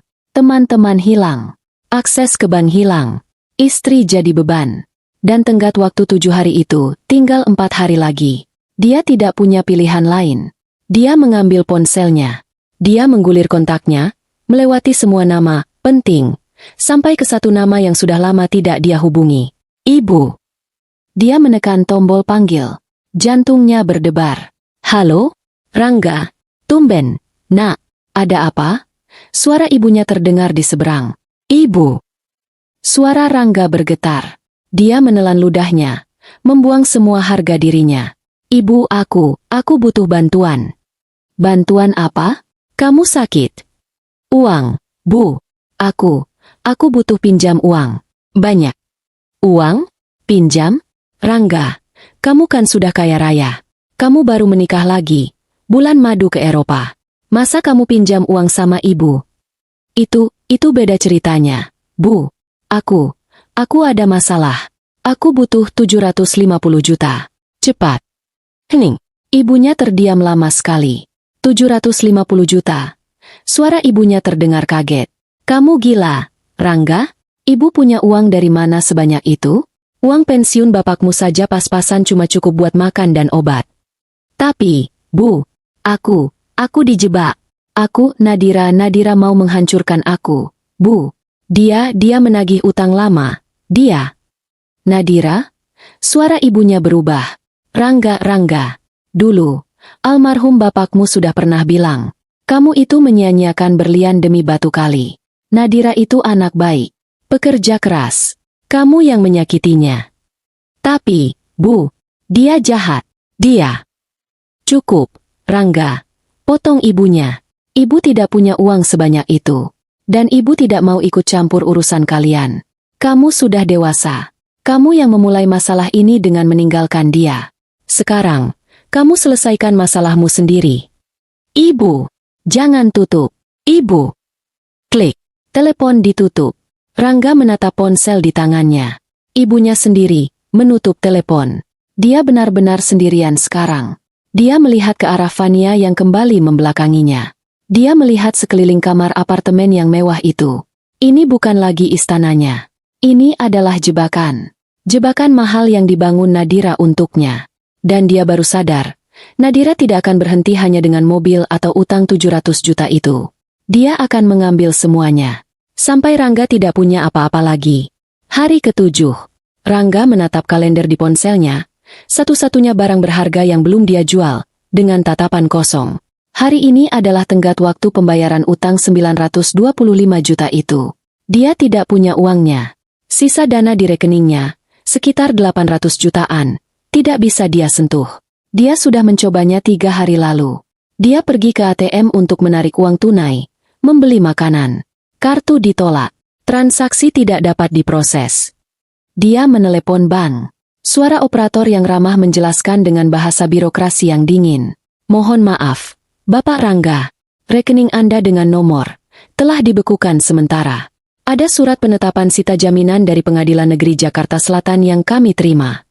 Sita jaminan. Gita tidak main-main. Pengacaranya Nadira itu tidak menunggu 7 hari untuk bertindak. Dia pasti sudah mendaftarkan gugatannya di hari pertama somasi dikirim, dan langsung mengajukan permohonan sita jaminan ke hakim, dengan alasan Rangga adalah debitur yang berpotensi melarikan diri atau menghilangkan aset. Dan pengadilan mengabulkannya. Dia benar-benar tidak punya uang sepeser pun. Di kamar, Fania masih terbaring. Sudah seminggu dia nyaris tidak bergerak. Bau kamar mulai tidak sedap. Fania tidak mandi, tidak berganti pakaian. Dia hanya menatap langit-langit. Sesekali bergumam tidak jelas. Dia sudah gila? Rangga tidak tahu, dan dia tidak peduli. Dia kini membenci perempuan itu, membenci kebohongan-kebohongannya yang ikut menyeretnya ke dasar. Bel pintu berbunyi. Jantung Rangga mencelos. Kali ini siapa? Penagih utang? Polisi? Dia mengintip dari lubang pintu. 2 orang satpam apartemen, didampingi seorang pria berjas rapi yang tidak dia kenali, manajer gedung. Rangga membuka pintu sedikit. Ya. Selamat siang, Pak Rangga. Sapa manajer gedung itu, senyumnya dipaksakan. Maaf mengganggu. Ini, mengenai pembayaran iuran pemeliharaan dan tagihan listrik air Bapak. Sudah menunggak. Saya akan bayar, kata Rangga cepat. Masalahnya bukan hanya itu, Pak, kata manajer itu. Kami juga menerima pemberitahuan dari Bank X, pihak KPR Bapak. Cicilan Bapak bulan ini, 50 juta rupiah, gagal bayar. Tentu saja gagal bayar. Rekeningnya dibekukan. Ini, sang manajer menyerahkan sepucuk surat resmi. Ini surat peringatan ketiga dari pihak bank. Karena Bapak juga tercatat sebagai kreditur macet di lembaga lain, pihak bank memutuskan untuk mempercepat penagihan. Rangga membuka surat itu. Isinya lebih mematikan dari surat somasi Gita. Pihak bank menuntut pelunasan sisa pokok utang apartemen sebesar 2,9 miliar rupiah, dibayar dalam waktu 3 hari. Jika tidak, unit akan disita dan dilelang. 3 hari. Bapak mengerti, kan? Kata manajer itu. Suaranya kini lebih dingin. Kami tidak bisa membiarkan penghuni yang bermasalah tinggal di sini. Ini merusak nama baik apartemen. Rangga membanting pintu di depan wajah mereka. Dia bersandar di pintu. Napasnya memburu. Dia melihat sekeliling apartemen mewah itu. Sofa kulit yang empuk. TV layar lebar 80 inci. Dapur modern dengan peralatan impor. Semuanya bukan miliknya lagi. Dia harus pergi. Sekarang. Dia butuh uang tunai. Dia melihat ke pergelangan tangannya. Jam tangan Swiss seharga 200 juta. Dia merenggutnya. Dia masuk ke kamar. Membuka laci Fania. Beberapa kotak perhiasan. Kalung berlian, anting-anting, barang-barang yang dia belikan dengan uang Nadira. Fania, bangun. Dia mengguncang tubuh Fania. Fania tidak merespon. Bangun, brengsek. Dia menarik paksa Fania duduk. Kita pergi dari sini. Ambil barang-barangmu yang penting saja. Fania menatapnya dengan mata kosong. Pergi, kemana? Bukan urusanmu. Cepat. Rangga memasukkan jam tangan dan perhiasan itu ke dalam saku celananya. Dia mengambil 2 koper, melempar beberapa pakaiannya dan pakaian Fania secara acak. Dia tidak peduli lagi. Dia menyeret Fania keluar dari unit. Dia tidak menekan tombol lift. Dia tidak mau bertemu manajer gedung lagi. Dia berjalan lewat tangga darurat. Turun 30 lantai. Mereka sampai di lobi parkir basement dengan napas terengah-engah dan keringat bercucuran. Rangga berjalan ke toko gadai di dekat apartemennya. Tempat yang dulu dia lewati dengan jijik. Pria di balik konter menatap jam tangan dan perhiasan itu dengan kaca pembesar. Jamnya otentik. Tapi pasaran bekasnya lagi jatuh. Bos. Perhiasannya, berliannya kualitas sedang. Saya ambil borongan semua 30 juta. Apa? Teriak Rangga. Ini nilainya 0,5 miliar. Itu kalau bos jual ke kolektor dan sabar nunggu. Kalau di sini, sekarang juga, 30 juta. Mau, atau tidak? Kata pria itu datar. Rangga menatap uang tunai yang ditawarkan. Dia tidak punya pilihan. Bungkus. Dia keluar dari toko gadai dengan 30 juta rupiah tunai di amplop coklat. Ini adalah sisa kekayaannya. Dia memanggil taksi murahan. Bukan Silverberg atau Alphard yang biasa dia pakai. Taksi sedan tua dengan bau pengharum ruangan yang menyengat. Jalan, Pak. katanya pada sopir. Kemana, Pak? Rangga terdiam. Kemana? Dia tidak punya rumah. Ibunya tidak mau menerimanya. Teman-temannya menghilang. Dia melihat Fania di sampingnya. Perempuan ini, keluarganya. Di mana keluarganya? Van, rumah orang tuamu di mana? Fania menatap keluar jendela. Aku sudah lama tidak pulang. Mereka di kampung, di Garut. Mereka malu sama aku. Cuma, Pak, kata Rangga pada sopir taksi. Cari kosan. Yang harian. Yang murah. Sopir itu menatap mereka dari kaca spion. 2 orang dengan koper mahal, tapi penampilan kacau, dan mencari kosan murah. Dia tahu tipe seperti ini. Orang kaya yang baru jatuh miskin. Sopir itu mengangguk.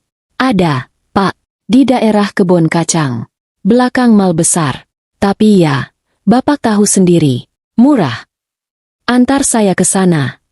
Taksi itu berbelok, masuk ke jalan-jalan sempit yang bahkan tidak muat untuk 2 mobil. Ganggang gelap yang bau comberan. Taksi berhenti di depan sebuah bangunan 3 lantai yang catnya sudah mengelupas. Ini, Pak, kosan Melati. Rangga membayar taksi. Dia dan Fania menyeret koper mereka masuk ke lobi sempit. Seorang ibu-ibu gemuk penjaga kosan menatap mereka curiga. Mau harian? Kamar non-AC. Kamar mandi luar. 100.000 semalam. Katanya ketus. 100.000. Rangga mengangguk. Dia membayar untuk 3 hari di muka. Ibu itu memberi mereka kunci. Lantai 3. Kamar 307. Jangan berisik. Mereka naik tangga kayu yang berderit. Lorongnya gelap dan pengap. Ada bau campuran antara kamper, rokok, dan sesuatu yang busuk. Kamar 307. Rangga membuka pintunya. Ruangan itu berukuran 3 kali 3 meter. Hanya ada 1 kasur busa tipis di lantai, sebuah lemari plastik kecil, dan 1 kipas angin yang sudah berkarat. Spraynya kusam dan berbau apek. Jendelanya menghadap ke dinding bata tetangga, hanya berjarak 1 lengan. Ini adalah rumah baru mereka. Rangga melempar koper ke lantai. Debu beterbangan. Fania, yang sejak tadi diam seperti mayat hidup, tiba-tiba tertawa. Tawa pelan yang terdengar sangat mengerikan. Hahaha. Diam. Bentak Rangga. Ini rumah baru kita, Mas? Fania menatap sekeliling dengan mata gilanya. Ini lebih buruk dari kosanku waktu aku masih magang yang di CV palsuku itu. Dia tertawa lagi. Lucu, ya. Dulu aku bohong pura-pura sukses. Sekarang, aku bahkan lebih rendah dari kebohonganku. Rangga tidak tahan lagi. Dia menampar Fania. Keras. Diam. Aku bilang diam. Fania terjerembab ke kasur. Dia tidak menangis. Dia hanya menatap Rangga dengan mata kosong. Tamparan itu seolah tidak ada artinya lagi. Rangga merosot ke lantai, bersandar di dinding yang lembab. Dia menutupi wajahnya dengan kedua tangan. Dia sudah di dasar. Minggu-minggu berikutnya adalah neraka. Uang 30 juta itu menipis dengan cepat. Mereka makan sehari sekali. Nasi bungkus 5 ribuan. Rangga harus membayar kosan setiap hari. Dia harus cari kerja. Dia menelan harga dirinya. Dia memakai kemejanya yang paling rapi, meski sudah kusut, dan pergi menemui salah satu kenalan lamanya yang punya kantor kecil di ruko. Rangga? Pria itu, bernama Jovan, nyaris tidak mengenalinya. Rangga yang dulu necis dan wangi, kini kurus, janggutnya tidak terurus, dan matanya cekung. Ya ampun, enggak. Lo kenapa?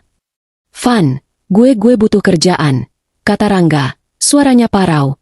Apa aja? Jovan menatapnya kasihan. Ya ampun, gue dengar lo ada masalah sama Bu Nadira, ya? Gila. Enggak, lo salah cari musuh. Bisa bantu gue, enggak? Apa aja? Van, sales admin. Jovan menggaruk kepalanya. Di sini, paling jadi sales lapangan. Enggak, nawarin asuransi ke ruko-ruko. Ngejar target. Gajinya komisi doang. Lo mau? Rangga menelan ludah. Sales lapangan? Dia? Mau. Katanya. Hari pertama Rangga bekerja. Dia diberi setumpuk brosur dan seragam polo. Dia berdiri di lobi mal yang ramai. Panas. Pegal. Permisi, Pak, asuransinya. Orang-orang melewatinya tanpa menoleh. Lalu, dia melihatnya. Seorang perempuan dan laki-laki yang dia kenal.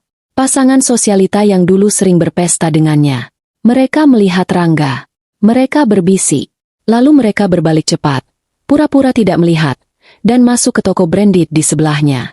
Malu. Rasa malu itu membakar Rangga dari dalam. Dia melempar tumpukan brosur itu ke lantai. Dia berlari keluar mal. Dia tidak kembali lagi ke kantor Jovan. Malam itu, dia pulang ke kosan. Fania masih di posisi yang sama. Uang mereka tinggal Rp50.000. Cukup untuk bayar kosan malam ini, atau beli 2 bungkus nasi. Tidak bisa keduanya. Besok, mereka akan terusir dari kosan ini. Mereka akan menjadi gembel. Benar-benar gembel di jalanan. Rangga menatap Fania yang terbaring kurus. Kebenciannya meluap. Ini semua gara-gara kamu, desisnya. Fania menoleh pelan. Aku? Iya, kamu. Kalau aja kamu nggak bohong di CVMU. Kalau aja kamu jujur dari awal. Nadira nggak akan punya alasan buat blacklist kamu. Kita masih punya gaji kamu. Fania tertawa pelan. Gajiku? 30 juta? Buat bayar cicilan total 70 juta? Kamu pikir aku bodoh, Mas? Kita sudah hancur bahkan sebelum dia tahu aku bohong. Fania duduk. Matanya kini menatap Rangga dengan tajam. Ini gara-gara kamu. Kesombonganmu. Egomu. Kamu yang gak bisa move on dari dia. Kamu yang harus pamer di restoran itu. Kamu yang memulai perang ini. Aku. Kamu pikir aku gak tahu? Lanjut Fania. Suaranya kini penuh racun. Bahkan waktu kita bulan madu, kamu masih sering buka profil Instagram Nadira. Kamu masih terobsesi. Kamu benci dia karena dia lebih sukses dari kamu. Kamu menikahi aku cuma buat pamer ke dia. Buat membuktikan kamu bisa dapat yang lebih muda. Iya, kan? Rangga terdiam. Itu, kebenaran yang menyakitkan. Kita hancur. Bisik Rangga, akhirnya mengakui. Kita, ralat Fania, sudah hancur. Ini cuma prosesnya saja. Keheningan menyelimuti kamar pengap itu. Mereka tidak punya apa-apa lagi. Tidak ada uang. Tidak ada harga diri. Tidak ada masa depan. Hanya ada penderitaan. Pagi menjelang. Sisa uang 50.000 itu sudah dipakai Rangga untuk membeli 2 botol air mineral dan sebungkus roti tawar, yang mereka makan berdua tanpa selai. Itu sarapan sekaligus makan siang mereka. Ibu kosan sudah menggedor pintu sejak jam 10 pagi. Waktu sewanya habis. Bayar. Atau keluar. Rangga dan Fania hanya duduk diam di dalam kamar. Pura-pura tidak mendengar. Pukul 12 siang. Gedoran itu semakin keras. Weh, keluar. Jangan jadi maling kamu. Rangga tahu, ini akhirnya. Mereka akan diusir paksa. Dia menatap Fania. Wajah Fania kotor. Rambutnya lepek. Sama kacaunya dengan dirinya. Van, katanya. Suaranya putus asa. Apa? Kita harus temui dia. Fania langsung menggeleng. Ketakutan terlihat jelas di matanya. Enggak mau. Aku enggak mau ketemu dia lagi. Dia bukan manusia. Terus kita mau gimana? Teriak Rangga, frustrasi. Kita mau jadi gembel di jalanan? Diusir dari sini? Mati kelaparan? Hah? Aku lebih baik mati daripada ketemu dia, bisik Fania. Jangan bodoh. Rangga mencengkeram bahu Fania. Dengar aku. Ini satu-satunya kesempatan kita. Kesempatan terakhir. Kita akan minta maaf. Kita akan sujud di kakinya. Kita akan cium kakinya kalau perlu. Kita akan mohon belas kasihan. Dia nggak punya belas kasihan, Mas. Kita harus coba. Rangga menarik paksa Fania berdiri. Kita nggak punya pilihan lain. Dia membuka pintu kamar. Ibu kosan sudah berdiri di sana dengan wajah merah padam. Nah, keluar juga. Mana uang sewanya? Kami pergi, Bu, kata Rangga, mendorong Fania melewatinya. Enak aja. Barang-barang kalian. Ambil saja, kata Rangga. Ambil semua koper dan baju-baju itu. Anggap saja itu bayarannya. Dia tidak peduli lagi dengan koper mahal atau sisa pakaian brandednya. Dia menyeret Fania menuruni tangga, meninggalkan ibu kosan yang mengumpat di belakang mereka. Mereka berdiri di mulut gang yang bau. Panas matahari Jakarta terasa menyengat kulit. Mereka tidak punya uang sepeser pun. Gimana kita ke sana? Tanya Fania lemah. Kantornya jauh. Kita jalan kaki, kata Rangga. Mereka mulai berjalan, menyusuri trotoar yang ramai. Orang-orang menatap mereka dengan aneh. Dua orang berpenampilan kumal, berjalan gontai dengan tatapan kosong. Setelah berjalan hampir 1 jam, Rangga menyerah. Kakinya lecet. Aku nggak kuat. Dia melihat ke seberang jalan. Ada pangkalan ojek. Dia merogoh sakunya, mencari-cari. Dia menemukan uang Rp2.000 yang terlipat. Dia menyeberang. Pak ojek. Tukang ojek itu menatapnya. Kemana? Menara Nadia Group. Pak, di Sudirman. Wah, jauh itu. 20.000, kata tukang ojek. Pak saya nggak punya uang, kata Rangga. Harga dirinya sudah luruh. Tapi saya punya ini. Dia melepas sepatunya. Sepatu Keds branded yang kini sudah kotor. Tapi masih asli. Ini, tukar sama ongkos ke sana. Untuk saya dan istri saya. Bapak bisa jual ini. Harganya masih lumayan. Tukang ojek itu menatap Rangga. Lalu ke Fania. Dia menghela napas. Ya ampun, Mas. Sampai segitunya. Ya sudah, naik. Sepatunya. Pakai saja sepatu Mas. Kasihan. Saya antar. Hitung-hitung sedekah, kata tukang ojek itu. Rangga hampir menangis. Kebaikan dari orang asing. Sesuatu yang sudah lama tidak dia rasakan. Terima kasih, Pak. Terima kasih. Mereka naik ojek. Satu motor untuk bertiga. Berdesakan. Rangga di belakang, memeluk Fania yang duduk di tengah. Perjalanan itu terasa sangat panjang. Angin panas menerpa wajah mereka yang kotor. Akhirnya, mereka tiba. Menara Nadia Group menjulang di depan mereka. Berkilauan di bawah sinar matahari. Simbol kekayaan dan kekuasaan yang absolut. Istana Nadira. Mereka turun dari ojek. Rangga sekali lagi berterima kasih pada tukang ojek yang baik hati itu, yang hanya mengangguk dan pergi. Rangga dan Fania berdiri di depan pintu lobi yang berputar. Mereka ragu-ragu. Ayo, kata Rangga. Mereka melangkah masuk. Suasana di dalam lobi begitu kontras dengan di luar. Dingin, bersih, wangi, dan tenang. Lantai marmernya mengkilap seperti cermin, memantulkan bayangan kumal mereka. Semua orang yang berlalu lalang memakai setelan rapi, wangi, dan sibuk. Mereka baru melangkah 3 meter ketika 2 petugas keamanan menghampiri mereka. Permisi, Bapak, Ibu, ada yang bisa dibantu? Tanyanya sopan, namun tegas. Saya Rangga Aditama, kata Rangga, suaranya bergetar. Saya mau bertemu dengan Ibu Nadira Wijaya. Ini urusan keluarga. Petugas keamanan itu sedikit mengerutkan kening. Nama, Rangga, ada di dalam daftar pantau mereka. Mohon maaf, Bapak, apakah sudah ada janji? Belum, tapi tolong sampaikan. Ini sangat penting, sangat mendesak. Bilang saja Rangga, dia pasti mau ketemu. Petugas itu berbicara ke walkie-talkie-nya. Tak lama kemudian, kepala keamanan, pria yang sama yang mengusir Rangga dari restoran, datang menghampiri. Wajahnya langsung mengeras begitu melihat Rangga. Pak Rangga, katanya, saya sudah sampaikan. Ibu Nadira tidak bisa diganggu. Beliau sedang meeting. Bohong, teriak Rangga. Keputusasaannya meledak. Dia pasti ada di dalam. Dia menghindar. Pak, mohon jaga sikap Anda. Ini area kantor, kata kepala keamanan itu. Saya nggak peduli. Saya harus ketemu dia. Rangga berusaha menerobos. 2 petugas keamanan lainnya langsung memegangi lengannya. Pak, jangan buat keributan. Lepaskan. Rangga memberontak. Nadira, keluar kamu. Aku tahu kamu di dalam. Keluar, Nadira. Seluruh lobi kini berhenti.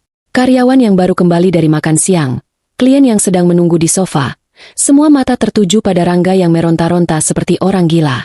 Fania, yang sejak tadi berdiri gemetar, melihat semua ini. Dia melihat tatapan orang-orang. Tatapan jijik, kasihan, dan cemooh. Dia melihat Rangga gagal. Tiba-tiba, Fania berlari. Dia lolos dari penjagaan, berlari ke tengah lobi, tepat di depan lift utama. Dan dia berlutut, lalu bersujud. Dia membenturkan kepalanya pelan ke lantai marmer yang dingin. Ibu Nadira, teriaknya. Suaranya melengking putus asa. Saya Fania. Saya mohon, Bu, keluar. Tolong kami.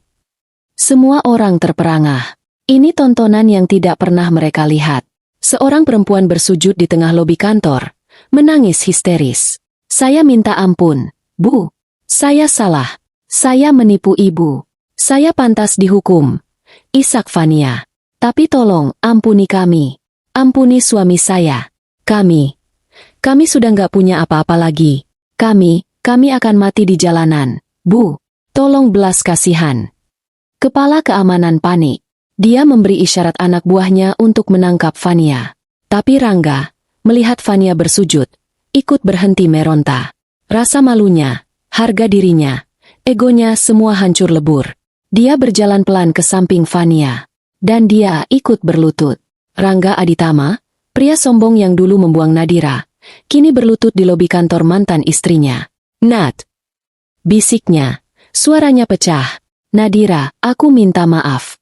Aku yang salah. Semua salahku. Aku brengsek. Aku menyakitimu. Tolong hentikan ini. Dia menundukkan kepalanya. Cabut gugatannya. Biarkan kami hidup. Kami nggak akan ganggu kamu lagi. Selamanya. Tolong, Nat, aku mohon. Lalu, di tengah keheningan yang mencekam itu, terdengar suara, ding, pelan. Lift utama di depan mereka terbuka. Rangga dan Fania mendongak. Nadira berdiri di sana. Dia tidak sendiri. Di sampingnya ada Gita dan Indra.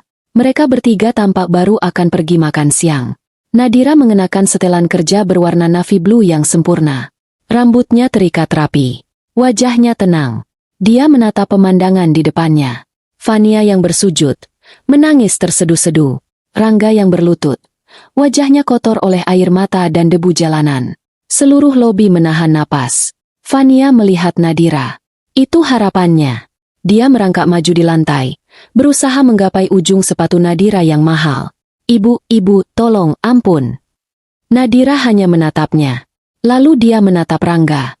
Matanya begitu dingin. Lebih dingin dari lantai marmer di bawah lutut mereka. Tidak ada amarah. Tidak ada kepuasan. Tidak ada belas kasihan. Yang ada hanya kehampaan. Seolah dia sedang melihat tumpukan sampah yang menghalangi jalannya. Nadira mengambil satu langkah kecil ke belakang, menghindari tangan Fania yang kotor menyentuh sepatunya. Lalu, dia berbicara. Suaranya tenang, datar, namun terdengar jelas di seluruh lobi yang sunyi itu. Indra. Iya, Bu.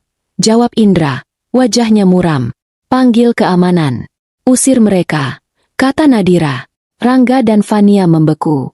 Itu saja? Setelah semua ini? Tapi Nadira, ini aku. Rangga, tolong. Nadira menatap lurus ke mata Rangga. Saya tidak kenal mereka. Dua kata itu. Saya tidak kenal mereka. Itu adalah vonis mati. Itu adalah penghapusan total atas eksistensi mereka. Gita, di samping Nadira, tersenyum sinis. Nadira lalu beralih ke kepala keamanan yang berlari tergopoh-gopoh. Pastikan mereka tidak pernah menginjakan kaki di lobi ini lagi. Bersihkan lantai ini setelah mereka pergi. Kotor. Nadira berbalik, tidak menoleh lagi. Gita, ayo. Kita terlambat untuk reservasi makan siang. Dia berjalan santai menuju pintu keluar utama, seolah tidak ada apa-apa. Tidak, teriak Rangga. Nadira, jangan pergi. Nadira. Para petugas keamanan kini bertindak cepat. Mereka tidak lagi ragu. Mereka mencengkeram lengan Rangga dan Fania dengan kasar. Keluar. Tidak, lepaskan. Ibu Nadira. Tolong. Jerit Fania. Mereka diseret. Benar-benar diseret melintasi lantai marmer yang panjang itu. Rangga berusaha berpegangan pada pilar. Tapi cengkeraman petugas terlalu kuat. Fania menendang-nendang dan menjerit. Tontonan itu disaksikan oleh puluhan pasang mata. Ponsel-ponsel terangkat. Merekam. Pintu kaca lobi yang berat itu didorong terbuka. Rangga dan Fania dilempar begitu saja ke trotoar yang panas dan berdebu. Mereka jatuh terjerembab. Pintu kaca itu tertutup kembali, memisahkan mereka dari dunia yang dingin dan bersih di dalamnya. Rangga dan Fania terbaring di trotoar, dikelilingi debu, asap knalpot, dan tatapan aneh pejalan kaki. Putus asa. Semua harapan telah mati. Trotoar itu keras dan panas. Debu jalanan langsung menempel di air mata yang masih basah di pipi Fania. Penghinaan itu begitu total, begitu fisik. Mereka tidak hanya ditolak, mereka dibuang. Suara pintu kaca yang tertutup di belakang mereka terdengar seperti pintu penjara yang dibanting. Di dalam lobi yang dingin, Nadira sudah berjalan keluar, diikuti Gita dan Indra. Beberapa karyawan yang berpapasan menyapanya dengan hormat. "Siang, Bu Nadira."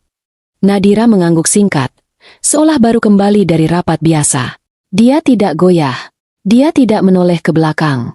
Dia tidak memberikan satu detik pun kepuasan pada Rangga dan Fania untuk melihatnya terpengaruh.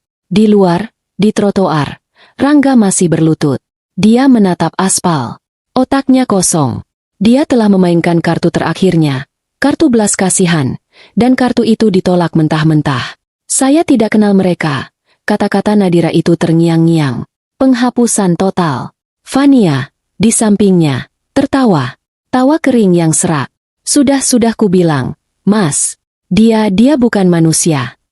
"Diam," desis Rangga. Lalu, sesuatu di dalam dirinya patah.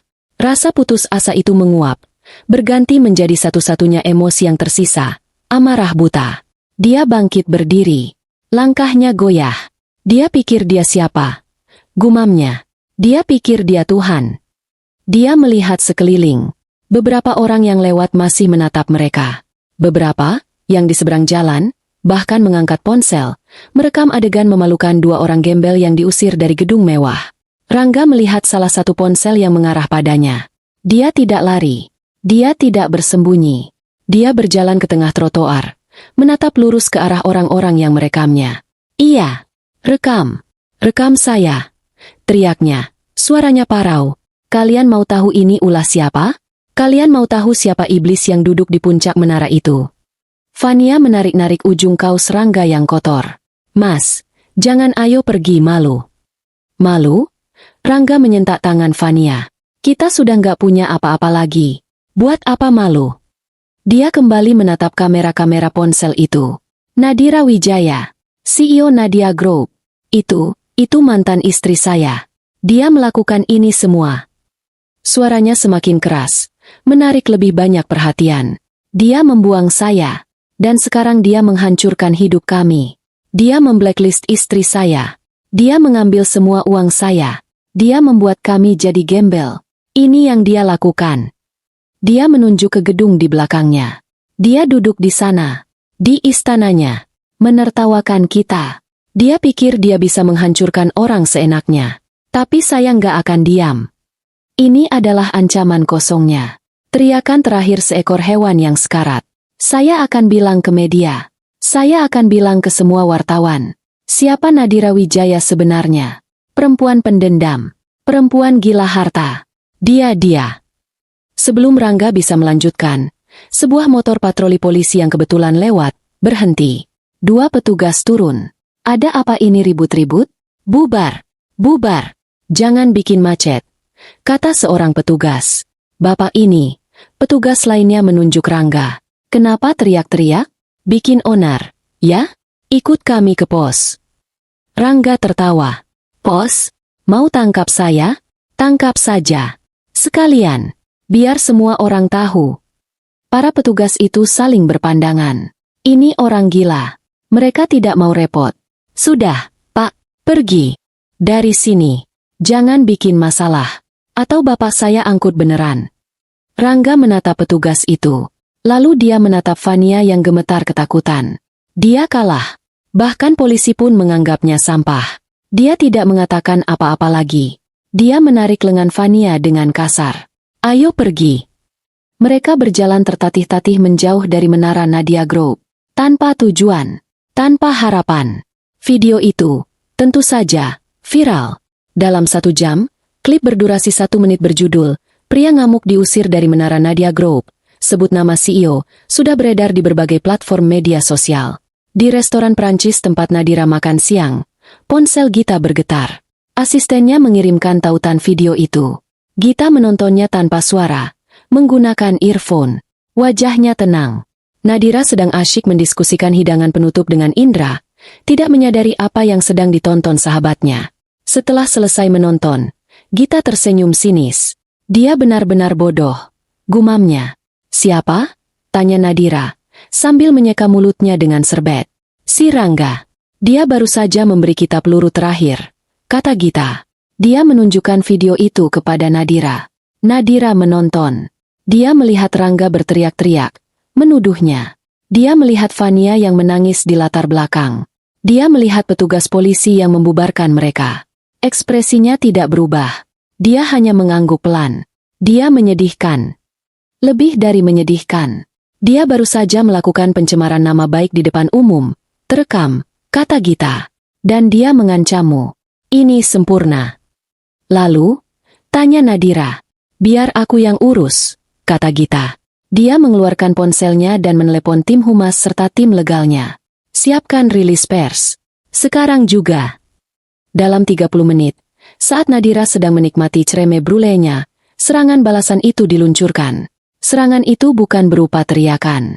Serangan itu berupa rilis pers resmi dari firma hukum Gita O Partners, atas nama klien mereka, PT Nadia Group dan Nadira Wijaya pribadi.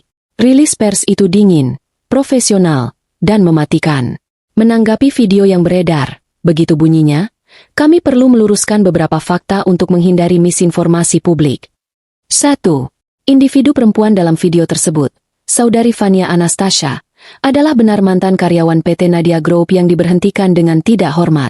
Pemberhentian dilakukan bukan atas dasar dendam pribadi, seperti yang dituduhkan, melainkan murni karena temuan audit internal atas tindak pidana penipuan dan pemalsuan dokumen kualifikasi kerja. Surat itu merinci pemalsuan IPK, referensi kerja palsu, dan sertifikat palsu. 2. PT Nadia Group telah menyerahkan seluruh bukti temuan ini kepada pihak berwajib untuk diproses secara hukum. 3. Individu laki-laki, Saudara Rangga Aditama, adalah benar mantan suami dari Ibu Nadira Wijaya. Hubungan mereka telah berakhir secara hukum lebih dari 1 tahun lalu. 4. Saudara Rangga Aditama saat ini berstatus sebagai tergugat dalam kasus Wan Prestasi, gagal bayar utang, terhadap PT Nadia Group senilai 925 juta rupiah. Pengadilan Negeri Jakarta Selatan telah mengeluarkan surat penetapan sita jaminan atas aset-aset milik tergugat. 5. Insiden di lobi Nadia Group hari ini, yang terekam dalam video, di mana Saudara Rangga Aditama melontarkan ancaman dan fitnah, telah kami catat sebagai bukti tambahan. Seluruh rekaman CCTV internal lobi yang menunjukkan aksi ancaman dan pencemaran nama baik tersebut telah kami amankan dan akan kami serahkan sebagai bukti tambahan dalam laporan kepolisian yang baru. Demikian rilis ini kami sampaikan. Hukum akan berjalan sebagaimana mestinya. Rilis pers itu meledak di internet. Lebih cepat dari video viral Rangga. Semua portal berita besar langsung menayangkannya. CEO Nadia Group difitnah mantan suami yang terlilit utang. Terbongkar, perempuan yang ngamuk di lobi adalah penipu dokumen. Opini publik yang tadinya mungkin sedikit terbelah, kini berbalik 180 derajat. Rangga dan Fania bukan lagi korban. Mereka adalah pelaku, penipu dan debitur macet yang membuat drama. Nadira, di sisi lain, terlihat seperti korban yang sabar, yang akhirnya terpaksa membuka fakta karena difitnah. Citranya justru semakin kuat. Seorang pemimpin tegas yang tidak mentolerir penipuan. Kejatuhan total itu akhirnya tiba. Rangga dan Fania, yang sedang berjalan gontai di pinggir jalan, tidak tahu apa yang terjadi di dunia maya. Mereka hanya tahu mereka lapar dan putus asa. Sebuah mobil patroli polisi tiba-tiba berhenti di samping mereka. Kali ini bukan untuk membubarkan. Permisi, kata seorang petugas, turun dari mobil. Bapak Rangga Aditama dan Ibu Fania Anastasia.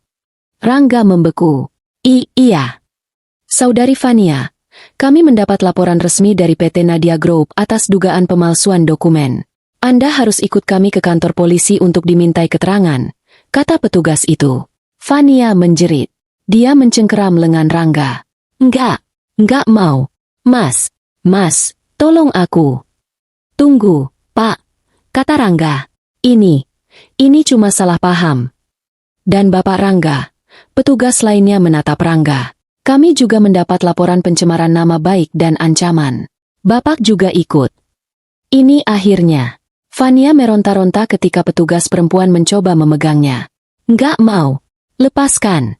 Aku enggak salah. Dia yang salah. Nadira yang salah. Rangga hanya berdiri diam. Energinya habis. Dia tidak punya apa-apa lagi untuk melawan. Dia kalah telak. Saat petugas memborgol tangannya, prosedur standar untuk tersangka yang tidak kooperatif di depan umum, Rangga melihat ke langit. Dia melihat puncak menara Nadia Group di kejauhan. Berkilauan, angkuh. Dia tertawa.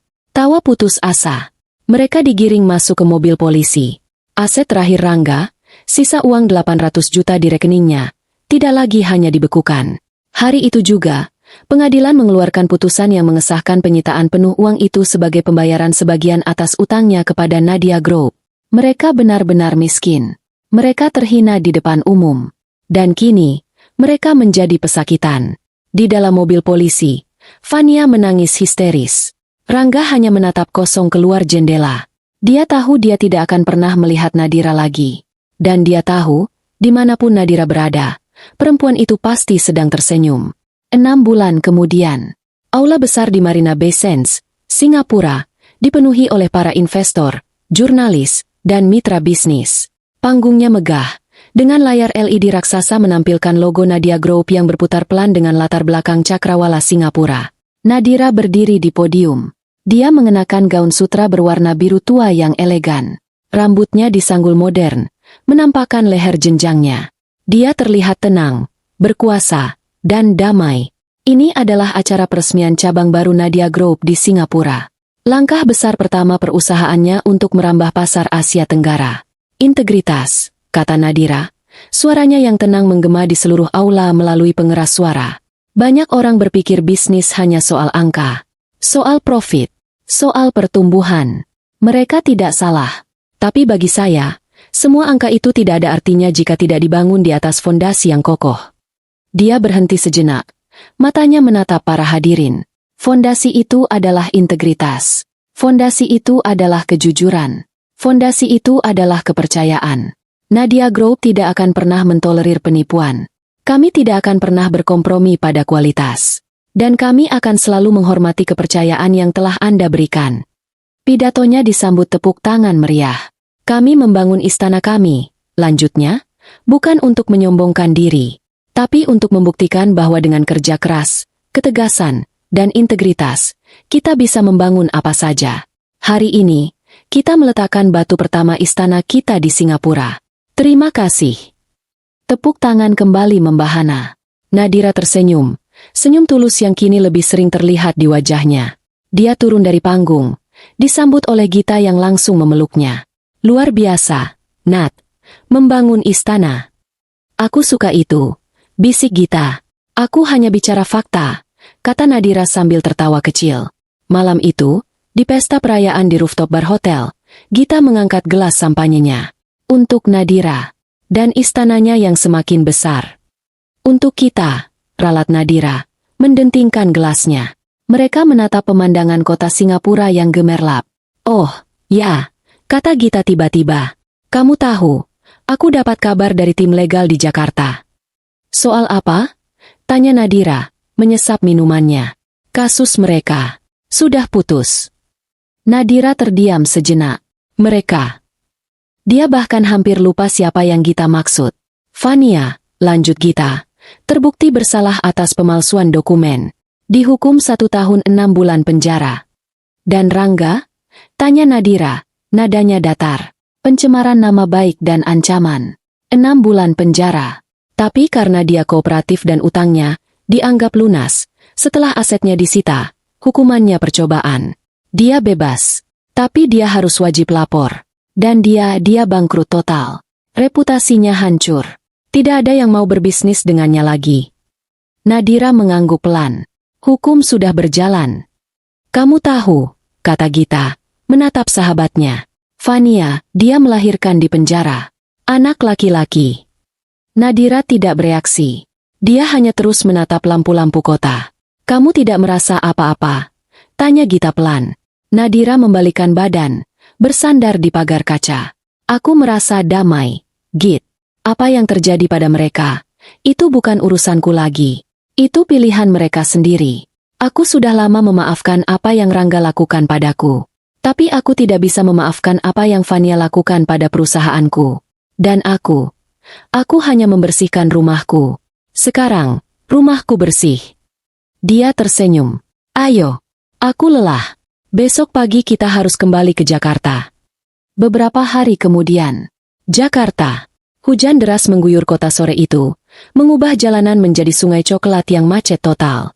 Nadira duduk di kursi belakang Rolls-Royce barunya. Mobil itu senyap, kedap suara. Di luar, suara klakson dan deru hujan terdengar samar. Dia sedang membaca laporan kuartalan di tabletnya. Sopir pribadinya mengemudi dengan tenang. Mobil berhenti di persimpangan lampu merah yang padat di kawasan kumuh di pinggir rel kereta. Nadira tidak mengangkat kepalanya. Dia terlalu fokus pada angka-angka di layarnya. Ya ampun, gumam sopir pribadinya pelan. Suaranya terdengar jijik. Gumaman itu membuat Nadira terusik. Dia mengangkat kepalanya, sedikit kesal karena konsentrasinya terganggu. Ada apa, Pak? Itu, Bu. Sopir itu menunjuk dengan dagunya ke arah trotoar di bawah jembatan layang. Kasihan sekali. Hujan-hujan begini bertengkar. Nadira mengikuti arah pandang sopirnya. Di sana, di bawah jembatan yang remang-remang, di samping gerobak soto kaki lima yang hampir tutup, ada pemandangan yang menyedihkan. 2 orang, basah kuyup, pakaian mereka kotor dan lusuh. Compang-camping, seorang laki-laki, kurus kering seperti tengkorak hidup, rambutnya gimbal dan kotor. Dia sedang berteriak, merebut sebungkus plastik berisi kuah soto sisa dari tangan seorang perempuan. Perempuan itu tidak kalah kacaunya. Rambutnya lepek menempel di wajahnya yang kotor. Dia menggendong sesuatu di dadanya, ditutupi kain sarung yang dekil. Seorang bayi. Perempuan itu menjerit, berusaha mempertahankan bungkusan itu. Jangan, Mas, ini buat aku. Aku lapar. Diam kamu, bentak si laki-laki. Aku yang dapat ini. Berikan. Dia mendorong perempuan itu. Perempuan itu terjerembab ke aspal yang becek, nyaris menimpa bayinya. Bayinya langsung menangis melengking. Nadira menyipitkan matanya. Dia mengenali mereka. Meski sudah berubah total, meski kini lebih mirip gembel di perempatan jalan. Itu Rangga. Dan itu Fania. Rangga berhasil merebut bungkusan plastik itu. Dia tidak peduli pada Fania yang menangis di aspal. Dia tidak peduli pada bayinya yang menjerit. Dia merobek plastik itu dengan giginya dan langsung menyeruput kuah soto dingin itu dengan rakus, seperti binatang kelaparan. Fania berusaha bangkit, sambil menenangkan bayinya. Dia memukul-mukul punggung Rangga. Jahat kamu. Kamu jahat. Itu jatahku. Rangga, yang sudah menghabiskan kuahnya, melempar plastik kosong itu ke wajah Fania. Berisik. Mereka kembali bergulat dan bertengkar di tengah hujan. Di pinggir jalan, di antara asap knalpot dan bau comberan. Lampu lalu lintas berubah hijau. Mobil di belakang mulai membunyikan klakson. Jalan, Pak, kata Nadira. Suaranya tenang. Mobil mewah itu mulai bergerak pelan, meninggalkan pemandangan itu di belakang. Nadira menatap lurus ke depan. Lalu, dia melirik ke kaca spion samping. Dia masih bisa melihat siluet mereka berdua, bertengkar memperebutkan sampah, basah kuyup kedinginan. Dia teringat malam di restoran itu. Rangga yang sombong, memamerkan istri barunya yang hangat. Dia teringat kata-kata Rangga, kamu akan tua sendirian di istana SMU. Nadira menatap pantulan dirinya di kaca jendela yang berembun. Dia sendirian, di dalam mobilnya yang hangat dan mewah, di puncak istananya. Dan dia merasa sangat puas. Senyum sinis yang tipis, yang sangat dingin, tersungging di bibirnya. Tawa kecil, nyaris tak terdengar, lolos dari tenggorokannya. Selamat menderita selamanya, bisiknya pada tetesan hujan di kaca. Nadira kembali mengambil tabletnya. Dia harus meninjau proposal ekspansi ke Vietnam. Dia tidak punya waktu untuk memikirkan sampah.